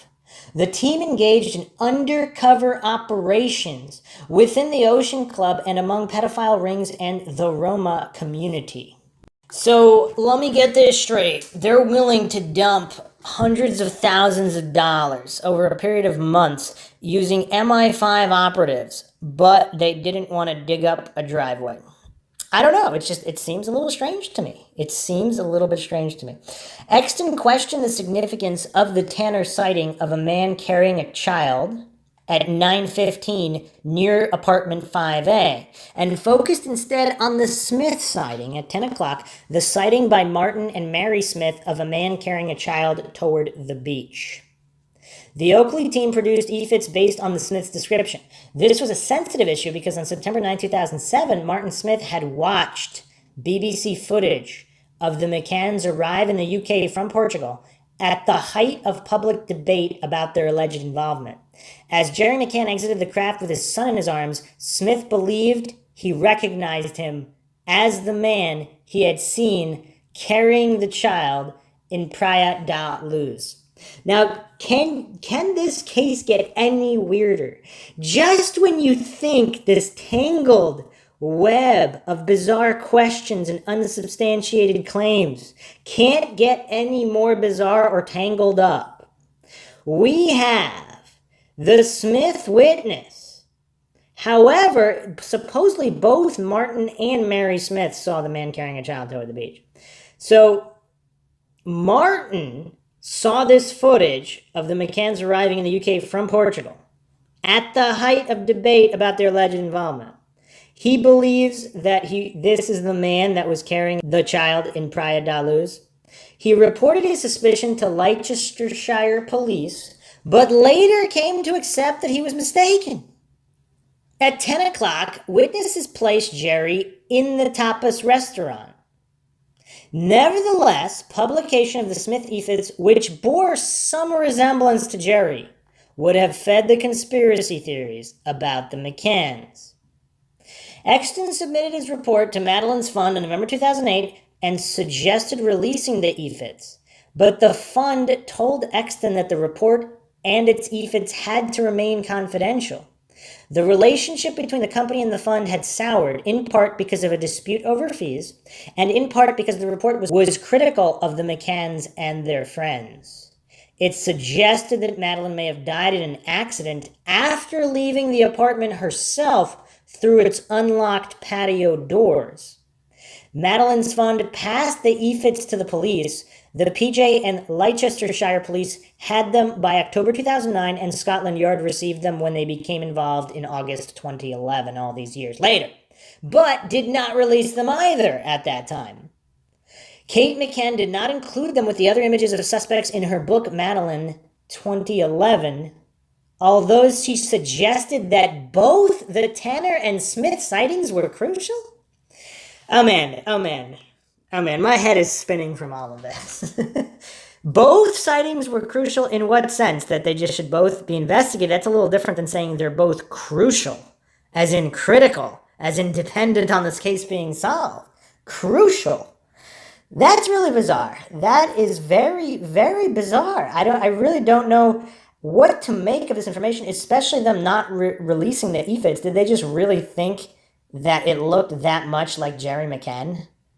And that's why it wasn't released all this time? Because other than them actually having a suspect that they didn't want to become publicly spooked, like let's say they did have a suspect, they knew the guy, and if they knew he was part of some bigger ring, they wanted to bust the whole thing up, so they didn't want to release his image publicly and catch him just to catch him. They wanted the bigger fish as well, which is typical in law enforcement. So is that why it hadn't been released? And then when they just either maybe they lost the guy completely, and if they were following or whatnot, they lost him for a long period of time, and at that point they released the epithets. I don't know. MindShock listeners out there, you can comment your own theories about this and all these other issues in this case. I really don't know. And also why Kate McCann specifically didn't include them with other images of suspects in her book. However, if she was instructed not to because it could jeopardize the case, and she just viewed that as different avenues to be investigated, I really don't know. I don't know. She suggested both Tanner and Smith sightings were crucial. Okay. Scotland Yard released the epithets October 2013 for a BBC Crime Watch reconstruction. After it had aired, the Sunday Times published that the McCanns had had the epithets since 2008. In response, the couple complained that the Sunday Times story wrongly implied that the McCanns not only failed to publish the epithets but had withheld them from the police. The newspaper published an apology on an inside page in December 2013. The McCanns subsequently sued and received £55,000 in damages, which Jerry McCann said would be donated to charity. Someone could follow up on that to see if it was actually donated to charity. All right, let's move on to the later police inquiries. The Gamble Report. All right, the McCanns met the British Home Secretary Alan Johnson in 2009 to request a review of the case. Johnson commissioned a scoping report from Jim Gamble, the head of the Child Exploitation and Online Protection Center. By March 2010, the Home Office had begun discussion with the Association of Chief Police Officers about setting up a British inquiry. Delivered in May 2010, the Gamble Report examined how several British agencies had become involved in the search for Madeleine, including CEOP itself, Leicestershire Police, the Metropolitan Police Service, the Serious Organised Crime Agency, and National Police Improvement Agency, Crime Stoppers, the Home Office, Foreign Office, and 10 Downing Street.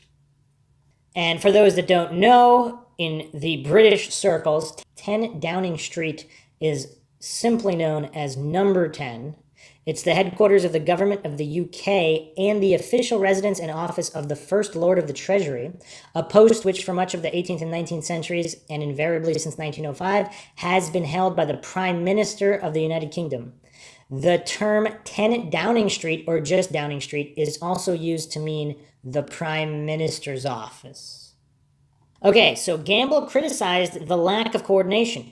Everyone had wanted to help, and some had wanted to be seen to help, he wrote, which had created a sense of chaos and a sense of competition, hampering the inquiry by causing resentment among the Portuguese police. He recommended renewed cooperation between the British and the Portuguese, that all relevant information be exchanged between the police forces, that police perform an analysis of telephone calls made on the night of the disappearance, and that all leads be pursued, including those developed by private detectives. Now, this guy sounds like a smart man. I can't argue with any of that. Operation Grange. In May 2011, under Home Secretary Theresa May, Scotland Yard launched an investigation review, Operation Grange, with a team of 29 detectives and 8 civilians. The announcement of the review appeared to have been triggered by a News International campaign by way of one of its British tabloids, The Sun. On May 11, 2011, as it was serializing Kate McCann's book, Madeleine, The Sun's front page hosted an open letter from the McCanns in which they asked Prime Minister David Cameron to set up a new inquiry. 20,000 people signed the newspaper's petition that day. On the same day, according to her testimony to the Leveson inquiry, Theresa May spoke by telephone at her instigation to Rebecca Brooks, chief executive of News International, and Dominic Mohan, editor of The Sun. The next day, she wrote the commissioner of the Metropolitan Police, Sir Paul Stevenson, to say that the Portuguese police had agreed to cooperate with the British inquiry. Within 24 hours, Cameron made the announcement about Operation Grange to be financed by a Home Office contingency fund. Operation Grange was led by Commander Simon Foy. Detective Chief Inspector Andy Redwood of Scotland Yard's Homicide and Serious Crime Command was the first senior investigating officer, reporting to Detective Chief Superintendent Hamish Campbell. The team consisted of 3 detective inspectors, 5 detective sergeants, 19 detective constables, and around 6 civilian staff. When Redwood retired in 2014, he was replaced by DCI Nicola Wall. By July 2013, the review had become an investigation. The team had tens of thousands of documents translated, released an age-progressed image, and investigated over 8,000 potential sightings. All right, so like I said before, bungled or not, we cannot claim that investigation was not done here. I mean, this is just an exhaustive, comprehensive investigation. However, they won't dig up Marat's mother's driveway. I don't know. All right. By 2015, they had taken 1,338 statements, collected 1,027 exhibits, and investigated 650 sex offenders and 60 persons of interest. The inquiry was scaled back October 2015, and the number of officers reduced to 4. Now, after such an exhaustive investigation, I think criticism isn't quite as warranted as in other cold cases or other cases where not much is done and then they just put one officer on there. I mean, when you have these kinds of numbers and man hours relating to the investigation, if nothing's moving, I could see why there could be a reduction. But let's move on. The Home Secretary approved an additional £95,000 of funding in April 2016 for what the Metropolitan Police Commissioner, Sir Bernard Hogan-Howe, said was one remaining line of inquiry. Another £85,000 was approved to cover up to 2017, and £150,000 to cover until March 31st, 2019, taking the cost of the inquiry to £11.75 million. That's a bit perplexing. I mean, everything from MI5 officers, security firms, globe-trotting PIs, local police, of which, I mean, there are these investigators being fired, others coming in. I mean, you have just, this has been a comprehensive and vast and very expensive, very, very expensive investigation. The Home Office said it would approve similar funding for 2019. All right. So, wow. I mean, this is mind-boggling. I mean, it's kind of nice that people are willing to put in this kind of money and manpower into finding a missing child and having justice for that child if she's in debt and she hasn't been trafficked. And if she has been trafficked, to try to find her. Obviously, it's bigger than just her, because if they're busting up all these rings, I mean, obviously that's money well spent if they're catching these traffickers and preventing further trafficking. But Yeah, I mean, obviously efficiency is still in question, but yeah, that's a lot of money and it's a big investigation. All right, theories, planned abduction, burglary wandered off. DCI Redwood made clear that Operation Grange was looking at a criminal act by a stranger, most likely a planned abduction or a burglary that Madeleine had disturbed. And we didn't even talk about that. Huh, because there's so much evidence of these guys scoping out these apartments in that block, white vans, ugly looking blonde men. They did Madeline, yeah, if she stumbled upon the burglary, I mean, are they really that concerned that a 3-year-old's going to ID them? Maybe. I don't know. Okay. There had been a 4-fold increase in local burglaries between January and May 2007, including 2 in the McCann's block in the 17 days before the disappearance, during which intruders had entered through windows. In an interview in April 2017, just before the 10th anniversary of the disappearance, Scotland Yard's Assistant Commissioner Mark Rowley appeared to dismiss the burglary gone wrong hypothesis while adding that it was not entirely ruled out. I mean, that's good. It's not complete tunnel vision. Referring to the suspects who might have been involved in burglaries in the area, he said that police had pretty much closed off that group of people. I'm not sure what that means.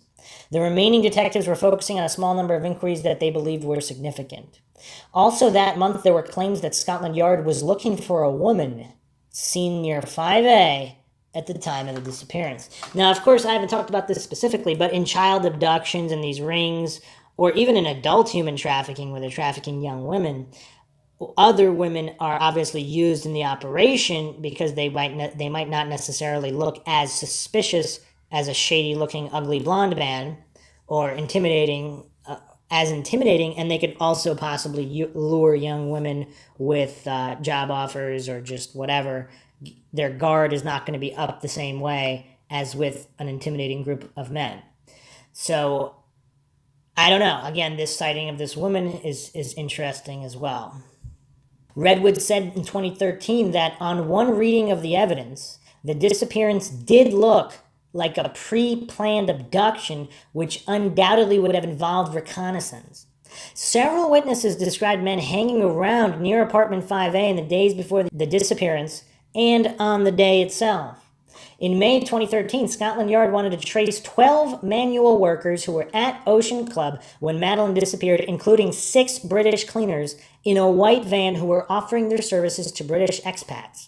In October 2013, Scotland Yard and the BBC's Crime Watch staged a reconstruction broadcast in the UK, the Netherlands, and Germany, during which they released e-fits of the men seen near 5A and of the Smith sighting.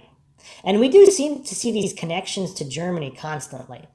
And obviously it will be going into the new suspect and all of these things as well. Days after Crime Watch aired, Portugal's Attorney General reopened the Portuguese inquiry, citing new evidence. Another theory is that Madeleine, nearly 4 at the time, left the apartment by herself, perhaps to look for her parents, and was abducted by a passerby or fell into one of the open construction sites nearby. This is widely regarded as unlikely. According to her mother, Madeleine would have had to open the unlocked patio doors, close the curtains behind her, close the door again, open and close the child gate at the top of the stairs, then open and close the gate leading to the street. Yeah, I don't know. Tracking mobile phone calls. Using mobile phone tracking techniques and with the cooperation of over 30 countries, police traced who had used cell phones near the scene of the disappearance within the important time frame. The analysis turned up several calls and texts near the Ocean Club between a 30-year-old former Ocean Club bus driver and his 24-year-old and 53-year-old associates. Detectives interviewed them June 2014. What took so long? They denied any connection to the disappearance. Police also found that the cell phone of a former Ocean Club restaurant worker had been used near the resort that night. Originally from Cape Verde, West Africa, Euclides Monteiro died in 2009 in a tractor accident after being fired from the Ocean Club in 2006 for theft. The suspicion was that he had been breaking into apartments to finance a drug habit. His widow said he had been questioned previously about break-ins involving the sexual assault of children, but had been cleared by DNA evidence. Holiday home sexual assaults. Scotland Yard issued another appeal in 2014 for information about a man who had entered holiday homes occupied by British families in 4 incidents in the Western Algarve between 2004 and 2006, 2 of them in Praia da Luz. On those occasions, he had sexually assaulted 5 white girls aged 7 to 10 in their beds. The man spoke English with a foreign accent, and his speech was slow and perhaps slurred. He had short, dark, unkempt hair, tanned skin, and in the view of 3 victims, a distinctive smell. He may have worn a long-sleeved burgundy top, perhaps with a white circle on the back. These were among 12 incidents in the area between 2004 and 2010. The PJ reportedly believed the intruder in the 4 incidents between 2004 and 2006 was Euclides Monteiro, the former Ocean Club employee from Cape Verde, who died in 2009. I mean, we're not in the 80s and 90s here. What's going on with that DNA evidence? Did it point to someone else, or was it simply inconclusive? Did it completely exonerate him, or was it just inconclusive? Searches and interviews in Praia da Luz. In June 2014, officers from Scotland Yard and the PJ, accompanied by archaeologists and sniffer dogs, searched drains and dug in 60,000 square meters of wasteland in Praia da Luz. Nothing was found.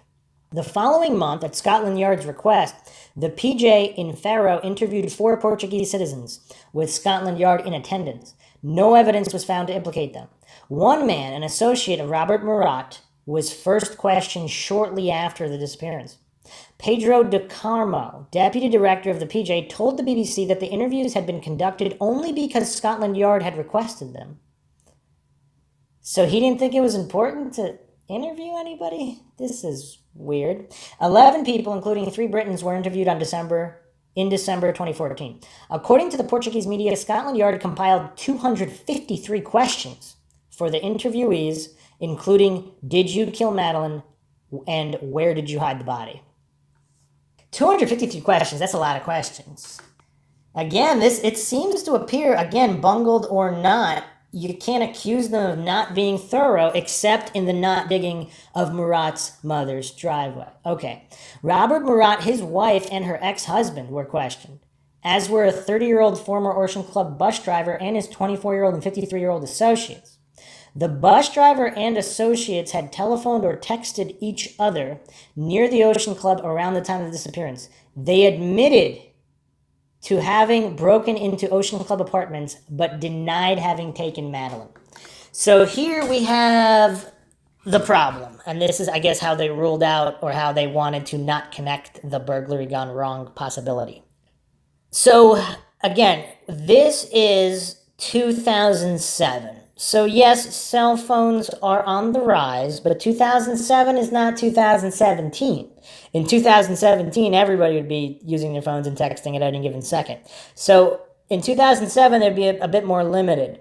Now, what's interesting is that they found that these burglars, by using this information, so, because initially, just because people are calling each other and texting each other doesn't mean they're involved in a crime, but they were in this case. Isn't that interesting? Isn't that interesting? So the coincidence theorists might have wrote that off, but it turns out that when you align variables, certain locations, time periods, cell phone text activity, you actually get viable connections. Now, I don't know how they determined they didn't take Madeleine. I mean, I don't know. It's rough, but they were definitely criminals and burglars. So, and they were around. Now, the question is, if they were burglaring these apartments, and if one of these guys is the ugly blonde guy, wouldn't they have noticed other criminal activity? Like, let's say there is a child trafficking ring. Would a group of burglars who are very familiar with the area, former employees, would they have heard things? Would they have heard things or known people involved in kidnapping children, in trafficking humans? Or would they have actually seen, if they're casing the area, if these are the same people? I mean, it'd be coincidental if these individuals, I mean, I don't know, how many different rings of burglars would be running that night and at that time? Or is the ugly blonde man not one of these guys? So the ugly, was there two group of people here? Were there the traffickers scoping everything out and the burglars who also scoped things out to a lesser extent? It's quite bizarre, right? But would these burglars have seen other shady individuals? Because they could have theoretically, if it wasn't the McCanns, if it wasn't the parents, they could have theoretically seen who was there. They might have seen other shady individuals. Did they tell police? I don't know if they're criminals themselves or if they want to cut a deal, or they could just make up a description, right? If they wanted to cut a deal. A lot of possibilities here. German investigations in 2020. In June 2020, the public prosecutor of the German city of Braunschweig ordered an inquiry regarding a possible involvement of a 43-year-old male, believed to have been living in a borrowed Volkswagen camper van in the Algarve at the time of the McCann's disappearance. The car of the suspect, a Jaguar XJR6, was registered to a new owner the day after the disappearance of Madeleine Mccann. Now, this is gonna, even the coincidence theorists have to at least bat an eye to this, because, I mean, I don't know. That's weird. The prosecutor's office started proceedings on suspicion of McCann's murder. Hans Christian Walters, from the public prosecutor's office, stated they are operating under the presumption that McCann is dead due to the suspect's criminal record. The suspect has been convicted of unrelated offenses of sexual abuse of children and drug trafficking and is currently incarcerated. The suspect was named in the media as Christian Bruckner, currently in jail for the rape of a 72-year-old pensioner in the Algarve. On the evening of June 3rd, the German federal police made a public appeal for information relating to the case at Achtenzeichen XY Ungelost, a crime program broadcast by the public television station ZDF. The police stated that they received useful information in 2013 after the case was first featured, but that it took years to find substantial evidence for prosecution and that they still need more information. The prosecutors asked the public whether they have information about two Portuguese phone numbers, the suspect's phone number and the number that dialed him on the day of Madeleine's disappearance, and with which the suspect's number had a 30-minute connection on the same day. Again, 2007 is not 2017. Very, very curious. And it's just really bizarre. So was this guy a trafficker? Did he deliver her to someone else? Was the sighting in Morocco legitimate? All things we don't know. Let's look at other inquiries. In the early days of the inquiry, the Portuguese police searched through images seized from pedophile investigation, and Madeleine's parents were shown photographs of sex offenders in case they recognized them from Praia da Luz. I mean, they should have showed them to every single person in that area, right? Several British pedophiles were of interest. In May 2009, investigators working for the McCanns tried to question one, Raymond Hewlett. He had allegedly told someone he knew what happened to Madeleine, but he retracted and died of cancer in Germany in December that year. Scotland Yard made inquiries about two pedophiles who had been in jail in Scotland since 2010 for murder. The men were running a window cleaning service in the Canary Islands when Madeleine went missing. A man from Northern Ireland who died in 2013 was discussed in the media in connection with the disappearance after being released from prison for the sexual assault of his 4 daughters. He had moved to Carvoeiro, Portugal, not far from Praia da Luz, and was there when Madeleine went missing. Another focus of Operation Grange was Urs Hans von Eisch, a deceased Swiss man implicated in the 2007 murder in Switzerland of a 5-year-old, Jelenia Lenhard. Jelenia disappeared on July 31st, 2007, nearly 3 months after Madeleine, and was found dead in September as a result of toluene poisoning. Von Eisch was living in Spain when Madeleine disappeared. In June 2016, Operation Grange officers interviewed an alleged victim of the deceased broadcaster Clement Freud, who was accused that year of having a history of child sexual abuse. Freud had a home in Praia da Luz and had befriended the McCanns in July 2006, weeks after the disappearance. His family said he was in the UK when Madeleine went missing. Clement Freud is, of course, the grandson of Sigmund Freud. Again, just when you think this case cannot get any more weird, cannot get any more bizarre, and this tangled web is not going to spin completely out of control in all directions, it does yet again. And this angle of the case, it might be the least looked at angle, but there is so much bizarre information regarding Sir Clement Freud, and obviously that needs a dedicated episode because there's just a ton, and the people he's connected to, just very, very bizarre. All right, so let's examine this new lead with this new suspect. This is right from BBC, June 4th, Dominic Cassiani article, Madeleine Mccann, false turns and a final breakthrough. The disappearance of Madeleine Mccann in May 2007 was a shocking family tragedy. A perfect holiday became the most awful event imaginable. And 13 years on, still no answers. For all the years that she has been missing, her parents and a small group of British police officers who took over the case in 2011 have not given up hope of finally discovering what happened. Now, with a potentially astonishing new lead on a known sex offender from Germany, the question is whether they are finally close to the truth after so many false turns.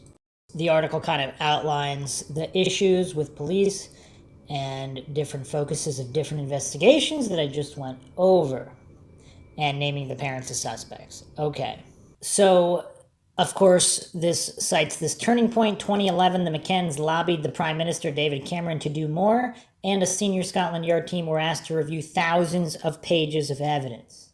That decision may prove the crucial turning point. The Metropolitan Police ended up with a list of 600 people they needed to find out more about, and ultimately 41 potential suspects. Behind the scenes, a tantalizing lead began to emerge. Stranger kidnaps of children are rare. They tend to involve calculating abusers who have thought carefully about how they will do it.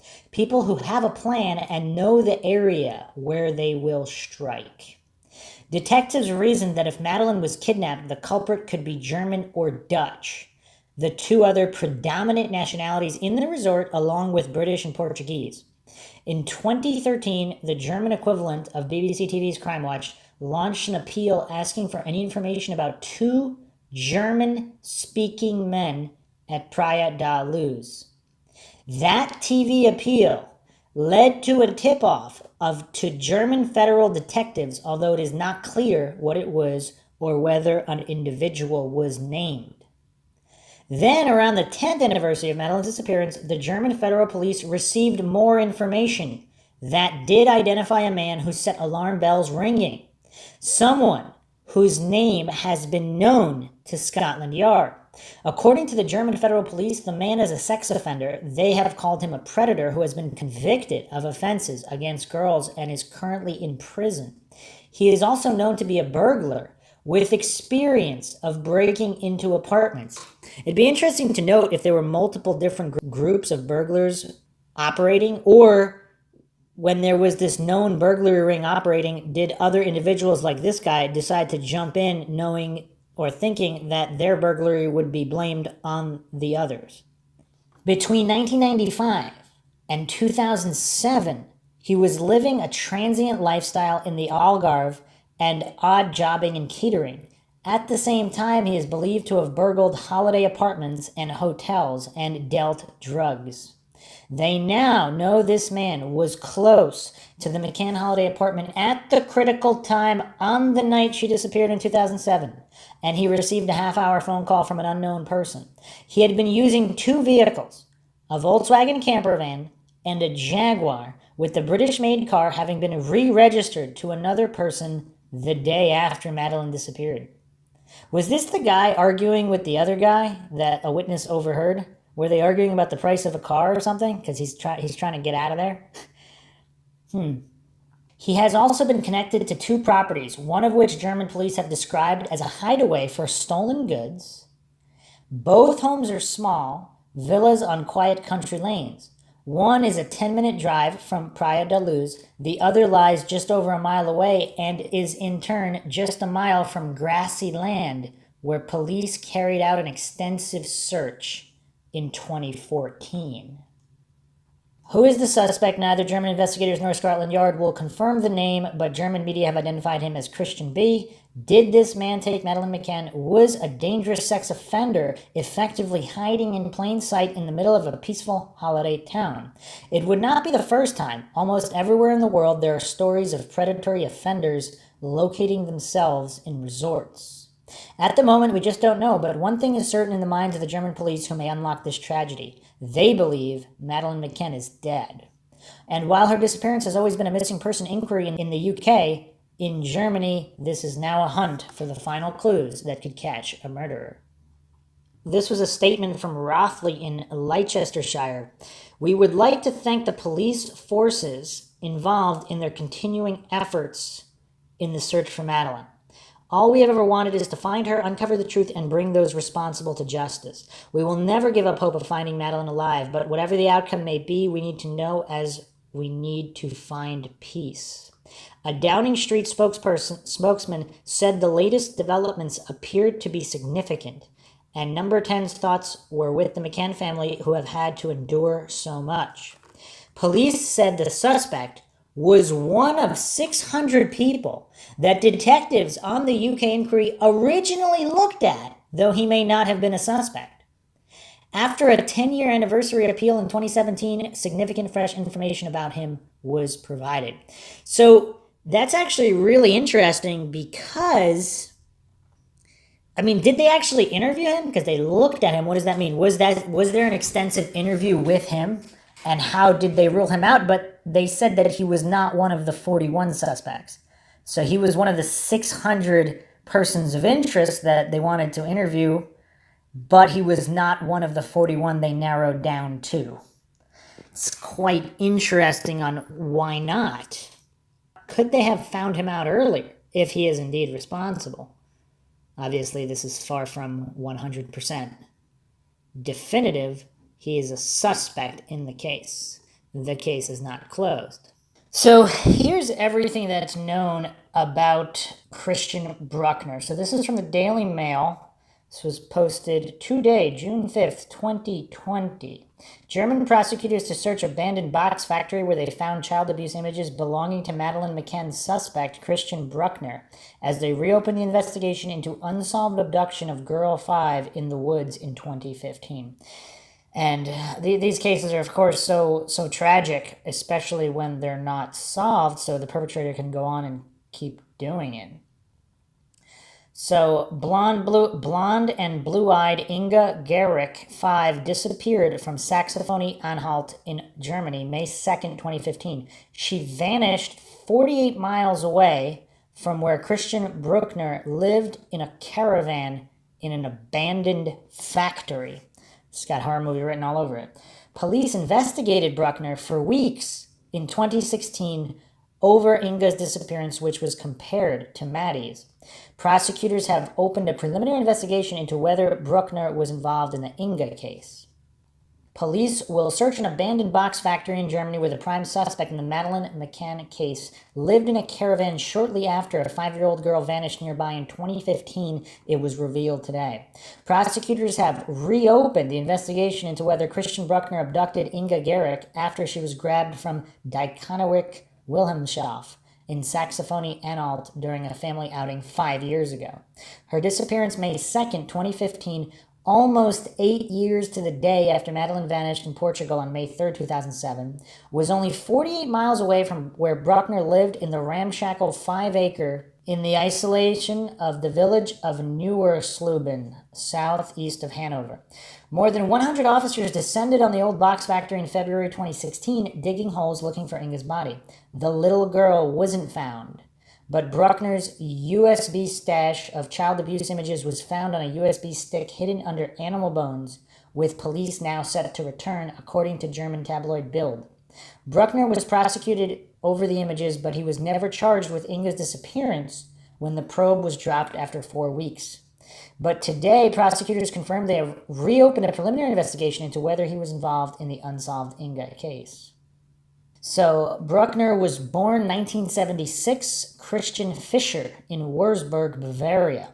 He is adopted, takes the name Bruckner. In 1994, at age 17, he molests a 6-year-old girl in Wurzburg. 1995, he moves to Praia da Luz in Portugal after serving part of a 2-year sentence. In 2005, he rapes a 72-year-old American tourist. In 2007, Madeleine Mccann disappears on holiday in Praia da Luz. Bruckner moves back to Germany shortly after. 2008, spends time living in Augsburg, traveling regularly to Sylt and Munich, selling drugs. 2011, sentenced to 21 months for drug smuggling. 2014, runs a kiosk in Braunschweig. 2015, the disappearance of 5-year-old Inga Gerich. Briefly returns to Algarve, where he sells campervan at Center of Inquiry. 2016, German court finds him guilty of abuse of a child with possession of child abuse images. 2017, becomes suspect in McCann case after allegedly telling friend he knew all about what happened to her. Is this the first time he mentioned it? Took 10 years to mention it? Or did other people simply not say anything because they're criminals or whatnot? They don't want to be involved with tipping off police. 2018, arrested in Milan over the 2005 rape, sentenced to 7.5 years in Kiel prison where he remains. It came as documents revealed by Spiegel allegedly show Bruckner fantasized in disgusting online chats about the kidnapping and abuse of a child in September 2013. He is said to have told one acquaintance he wanted to capture something small and use it for days, and that it would be safer if the evidence is destroyed afterwards.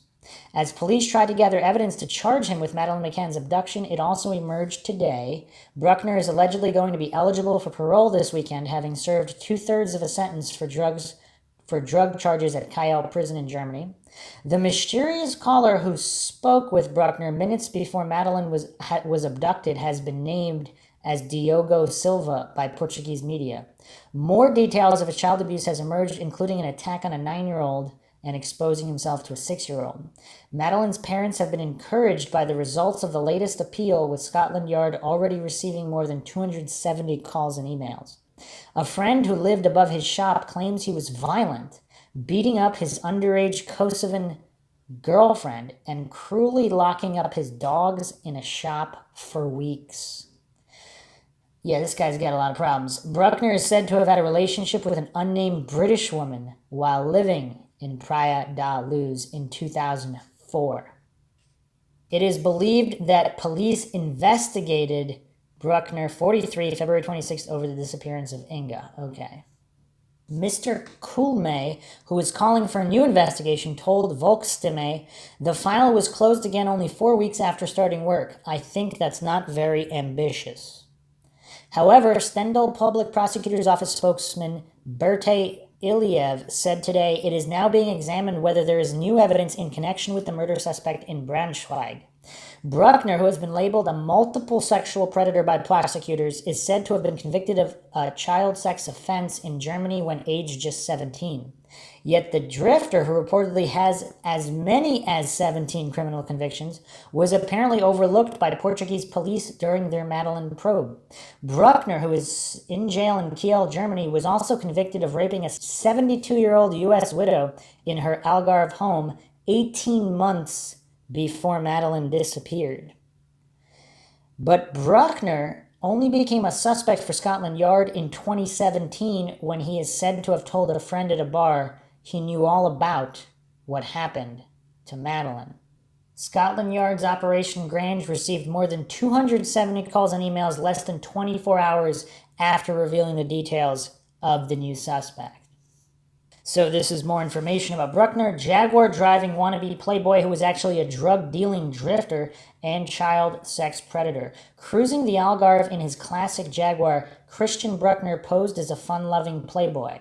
The German drifter spent 12 years pursuing a bohemian lifestyle, but not long after Madeleine Mccann vanished in 2007, he left Portugal and returned to his homeland.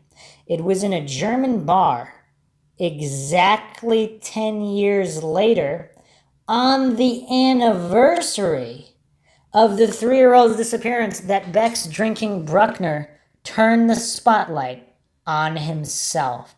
And, that's yet another pile of coincidences there. So he happened to tell somebody on the exact anniversary, the 10-year anniversary. I don't know. The coincidence theorists that are still maintaining that it's the parents no matter what, I wonder what they think about this new information, because this is a big stack of coincidences now. As Madeleine's face flashed up on the bar's television screen, he reportedly turned to his drinking partner and claimed he knew all about the case. He is alleged to have said something to suggest he knew what had happened to Maddie, according to a report on Sky News. Later, it is claimed he showed his companion a video of himself raping an elderly American widow in Portugal in 2005. The friend contacted German police. Wait, so this guy videotapes his crimes and he just shows them to random people? Or I guess he thought this guy was his friend, but even then, this is really bizarre. Obviously, this is a very disturbed individual. Do the coincidences point to him being responsible for Madeleine McCann's disappearance, though? Bruckner, who chose a moniker for his Facebook page that means madness in German, swiftly became of interest to detectives probing Madeleine's disappearance. It was 3 more years before his name became public. Photographs obtained by the mail show blue-eyed Bruckner enjoying a night out in a Hanover bar in 2011. Wearing a pinstripe blazer, the self-styled Romeo appeared to be enjoying himself with a group of friends. One picture shows him cradling a small dog. Last night, one friend told the Mail that Bruckner's life situation was a bit chaotic, but added that if everything is true, then he was indeed a master of illusion. So, more details about the vehicle. Bruckner retained his prized 93 Jaguar XJR6. The day after Madeleine vanished, he re-registered the classic British car to someone else, even though he was still driving it. Another bizarre detail there. In fact, the Renaissance man image he seemed desperate to cultivate, Bruckner, 43, has long tried to hide a gruesome life of crime ranging from petty thefts to horrific sexual assaults. Born in 1976, Bruckner was raised in a home, according to German news magazine Focus. He committed his first burglary in his hometown of Wurzburg in Bavaria when he was just 15. Within 2 years, he was convicted of sexually abusing a child, earning him a 2-year youth sentence in 1994. A report by Germany's Der Spiegel claims he served only part of this term. Bruckner went on to top-notch convictions for drug dealing, driving under the influence, and without a license, the news magazine reported. As a young man, Bruckner is said to have dreamed of emigrating with his girlfriend of the time. After turning 18 and acquiring a license, he took off to the Algarve town of Lagos with his girlfriend, the German newspaper Bild reported. It quotes him as saying, "We didn't know anything about Portugal. We went to Lagos because we liked the name so much. We had a tent with us and camped in the wild." He eventually settled in Praia da Luz, the picturesque resort where the McCanns took their 3 children on holiday. Bruckner stayed there for 12 years, telling families he was working as a caterer and odd job man. In truth, he was dealing cannabis, trafficking drugs, and burglaring holiday homes and hotel rooms. He was briefly locked up for diesel theft and is also said to have traded passports and stolen goods, according to Bild. Now, the kind of people you come in contact with when trading passports and stolen goods, diesel, drugs, very, very bizarre. He initially lived in a dilapidated house accessed by a dirt road. In terms of furnishings, it was a typical bachelor's apartment, said one acquaintance. After a decade on the Algarve, Bruckner burglared a 72-year-old American widow and subjected her to a violent sexual assault, which he recorded on camera.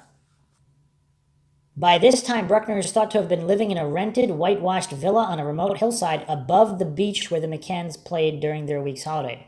Neighbors described him as an angry car dealer who raced along country roads.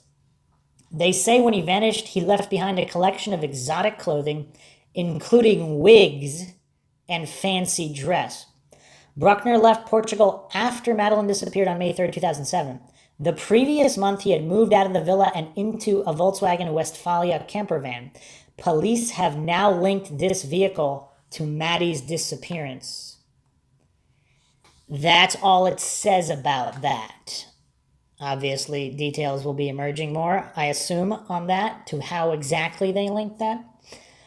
Bruckner also retained his prized 93 Jaguar XJ-R6. Scotland Yard has now revealed that the day after Madeleine vanished, Bruckner re-registered the classic British car to someone else, even though he was still driving it.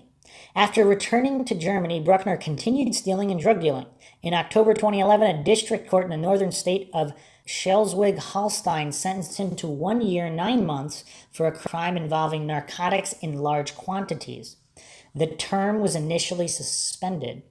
By 2014, Bruckner was living in Braunschweig near Hanover, where he boasted to friends he had opened a local shop. He claimed he worked from 7 in the morning until midnight, but the business, along with his relationship, failed, and he began to hit the bottle and live on benefits.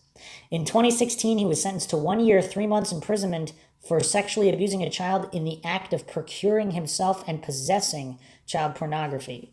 After his barroom claims about Madeleine in May 2017, Bruckner appears to have returned to the Algarve.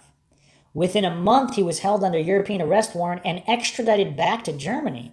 That September, he was sentenced to another year in prison for the sexual abuse of a child, according to Thomas Kling, spokesman for the Hanover Public Prosecutor's Office. After his release in August 2018, he later told the court he was homeless, spending nights sleeping on park benches. He traveled to Milan, but within a month he was arrested and extradited to Germany yet again, this time to face trial for drug offenses. October 2018, he was convicted of dealing drugs and sent to prison in Kiel in Schleswig-Holstein, where he remains to this day. Prosecutors also had enough evidence to charge him with the horrific sex attack he had filmed 13 years earlier. His rape trial took place last December. Reports of proceedings describe Bruckner as eloquent and state he leafed through legal texts as evidence was heard. He called what had happened to the traumatized pensioner a bad deed, but denied any role in it. In court, he repeatedly mentioned the names of ex-lovers, insisting they would testify as to the normalcy of his sex life. He branded witnesses as liars and claimed that DNA from a strand of hair used to convict him must have ended up on the victim's bed after he had petted one of her cats. Yet, as so often before, the court rejected his denials and Bruckner was sentenced to 7.5 years pending the outcome of an appeal. One trial witness describes Bruckner as someone who always paid attention to his appearance. As the Madeleine case enters a dramatic new phase, there will certainly be a lot more attention paid to him now. He gave me his Jaguar, but he never mentioned Maddie, says friend who let Christian Bruckner live in his attic after he fled Praia da Luz. A friend of Christian Bruckner let him live in his attic just after he had fled Praia da Luz and even looked after the Jaguar at the center of the Madeleine Mccann probe, it was revealed today. This is still unimaginable, said Augsburg resident Alexander Bischoff, who says he met him 12 or 13 years ago. He said he needed help and was looking for an apartment in Augsburg. He was driving a Jaguar which he bought from the mutual acquaintance. Because I'm also a Jaguar lover and we had a topic of conversation right away, said Bischoff. At one point he offered Bruckner the opportunity to stay with him and his wife if he wanted to. He said Bruckner was often underway. Sometimes he traveled to Portugal, sometimes to Sylt, to Munich. In between, he spent nights sleeping in my attic. Otherwise, he stayed in his Volkswagen bus. Most of the time, he went to Portugal, where he's said to have had a girlfriend. Once, he took them into Augsburg to meet his girlfriend, where they spoke to each other in English. At some point, I reached the conclusion that he was involved with drugs, he added, and was in prison in Portugal for 2 or 3 months, during which time he handed over the Jaguar car to him. When he came out, he was back here quickly. I didn't know more at the time, he said. Later, he gave the car over to an acquaintance in Munich. He always made surprisingly quick decisions, he added. I thought I couldn't do that, Bishop said. After a few years, Bischoff or Bishop? Typo here. After a few years, the law stood at my door. The police wanted to search the living quarters where he had stayed. At that time, he learned that he had some things in his past. He did not know what. Only that it would be a capital crime. During a reinterrogation, the officials mentioned the name Maddie. When Bischoff first heard about the murder allegations, he was shocked. He said, "We never talked about young children. Our conversations were about cars, football, and Portugal. Men's stuff." His view over Maddie's resort. 25 minutes walk from Praia da Luz, home where suspect lived at the time of 3-year-old's abduction, and which neighbors say he left a ramshackle mess. Nestled into the hillside, this is the remote farmhouse which gave Christian Bruckner unrivaled views of Praia da Luz. The convicted child sex offender is now a key suspect in the disappearance of Madeleine Mccann in May 2007. When Bruckner lived in the farmhouse above Praia da Luz, he seldom mixed with his neighbors and allowed the property to fall in disrepair. Last night, one neighbor told the Daily Mail, "I immediately recognized him from the pictures in the media. He kept to himself and lived with a girlfriend for some of the time." I wonder if this girlfriend was identified and interviewed. What does she say about all this? Bruckner, now 43, is understood to have lived in the farmhouse from 1999 to 2006 and may have been living in a distinctive camper van at the time Madeleine disappeared. The single-story property is surrounded by disused water wells. Uh-oh. They definitely need to search all those. And sits on a hillside which leads onto a footpath to the beach where the little girl played.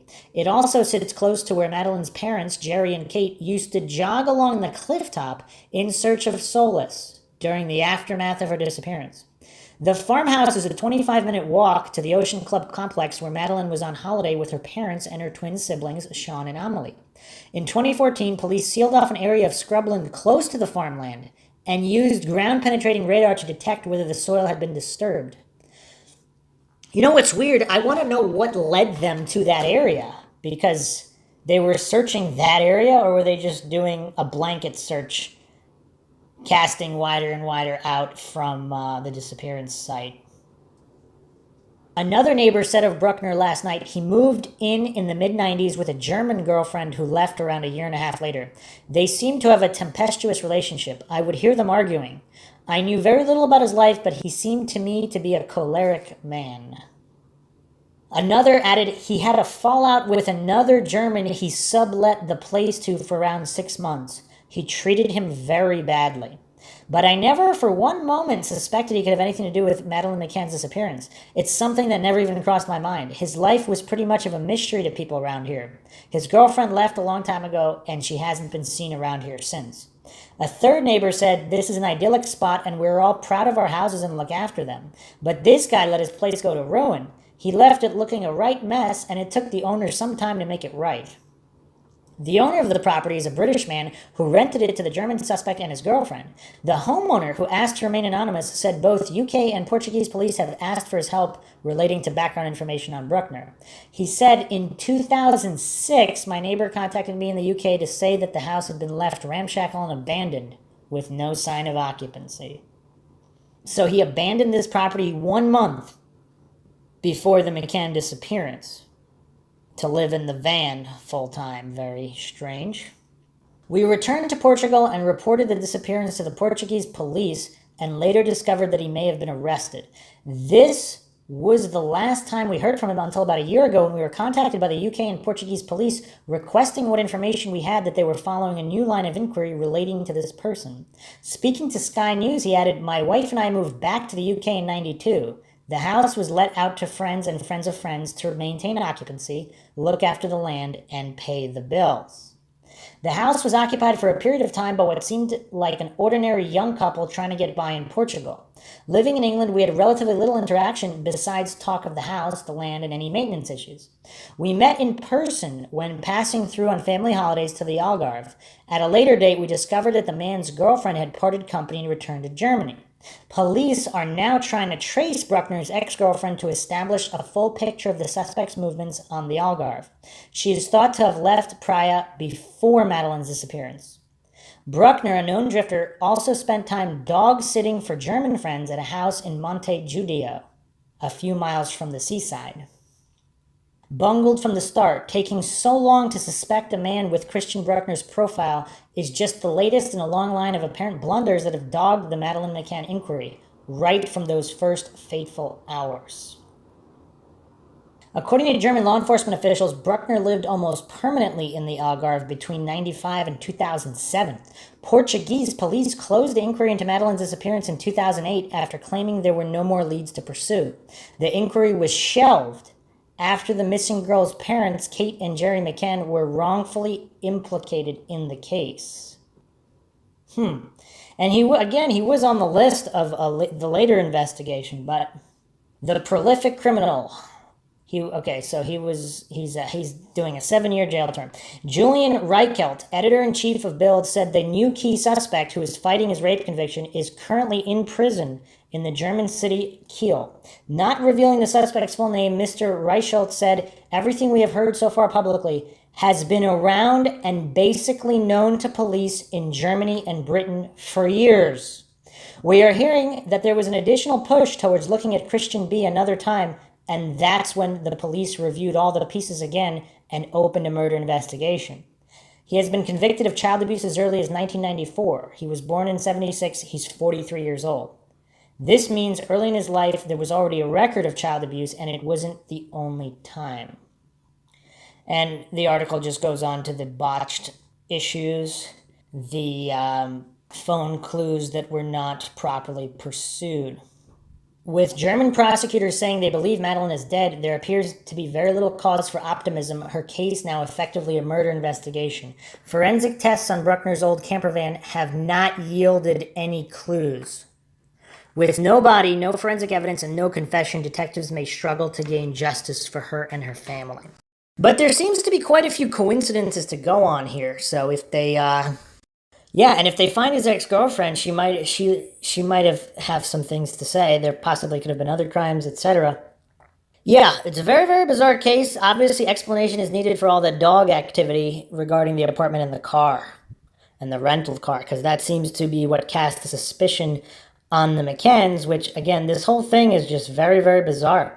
So all the listeners out there, questions, theories of your own, any thoughts of any kind that can explain this investigation, which has been one of the most expensive and exhausting in recent history. So, again, if you enjoy the podcast in comprehensive, exhaustive fashion, as this episode has been, feel free to donate to our PayPal. Just check the link in the description. Make sure you subscribe to the channel. Hit the bell for notifications. If you like the podcast, hit the like button. Share it across social media platforms. You could also check us out on Twitter, Reddit, Facebook, Patreon. Patrons do get priority for case and topic requests. Plenty more to come with both new information and examining other avenues and theories that still have not been carefully looked at, including if this Bruckner guy wasn't necessarily acting alone. So there's a lot to go over here. This is Bruce McGuire signing off. Catch you guys next time.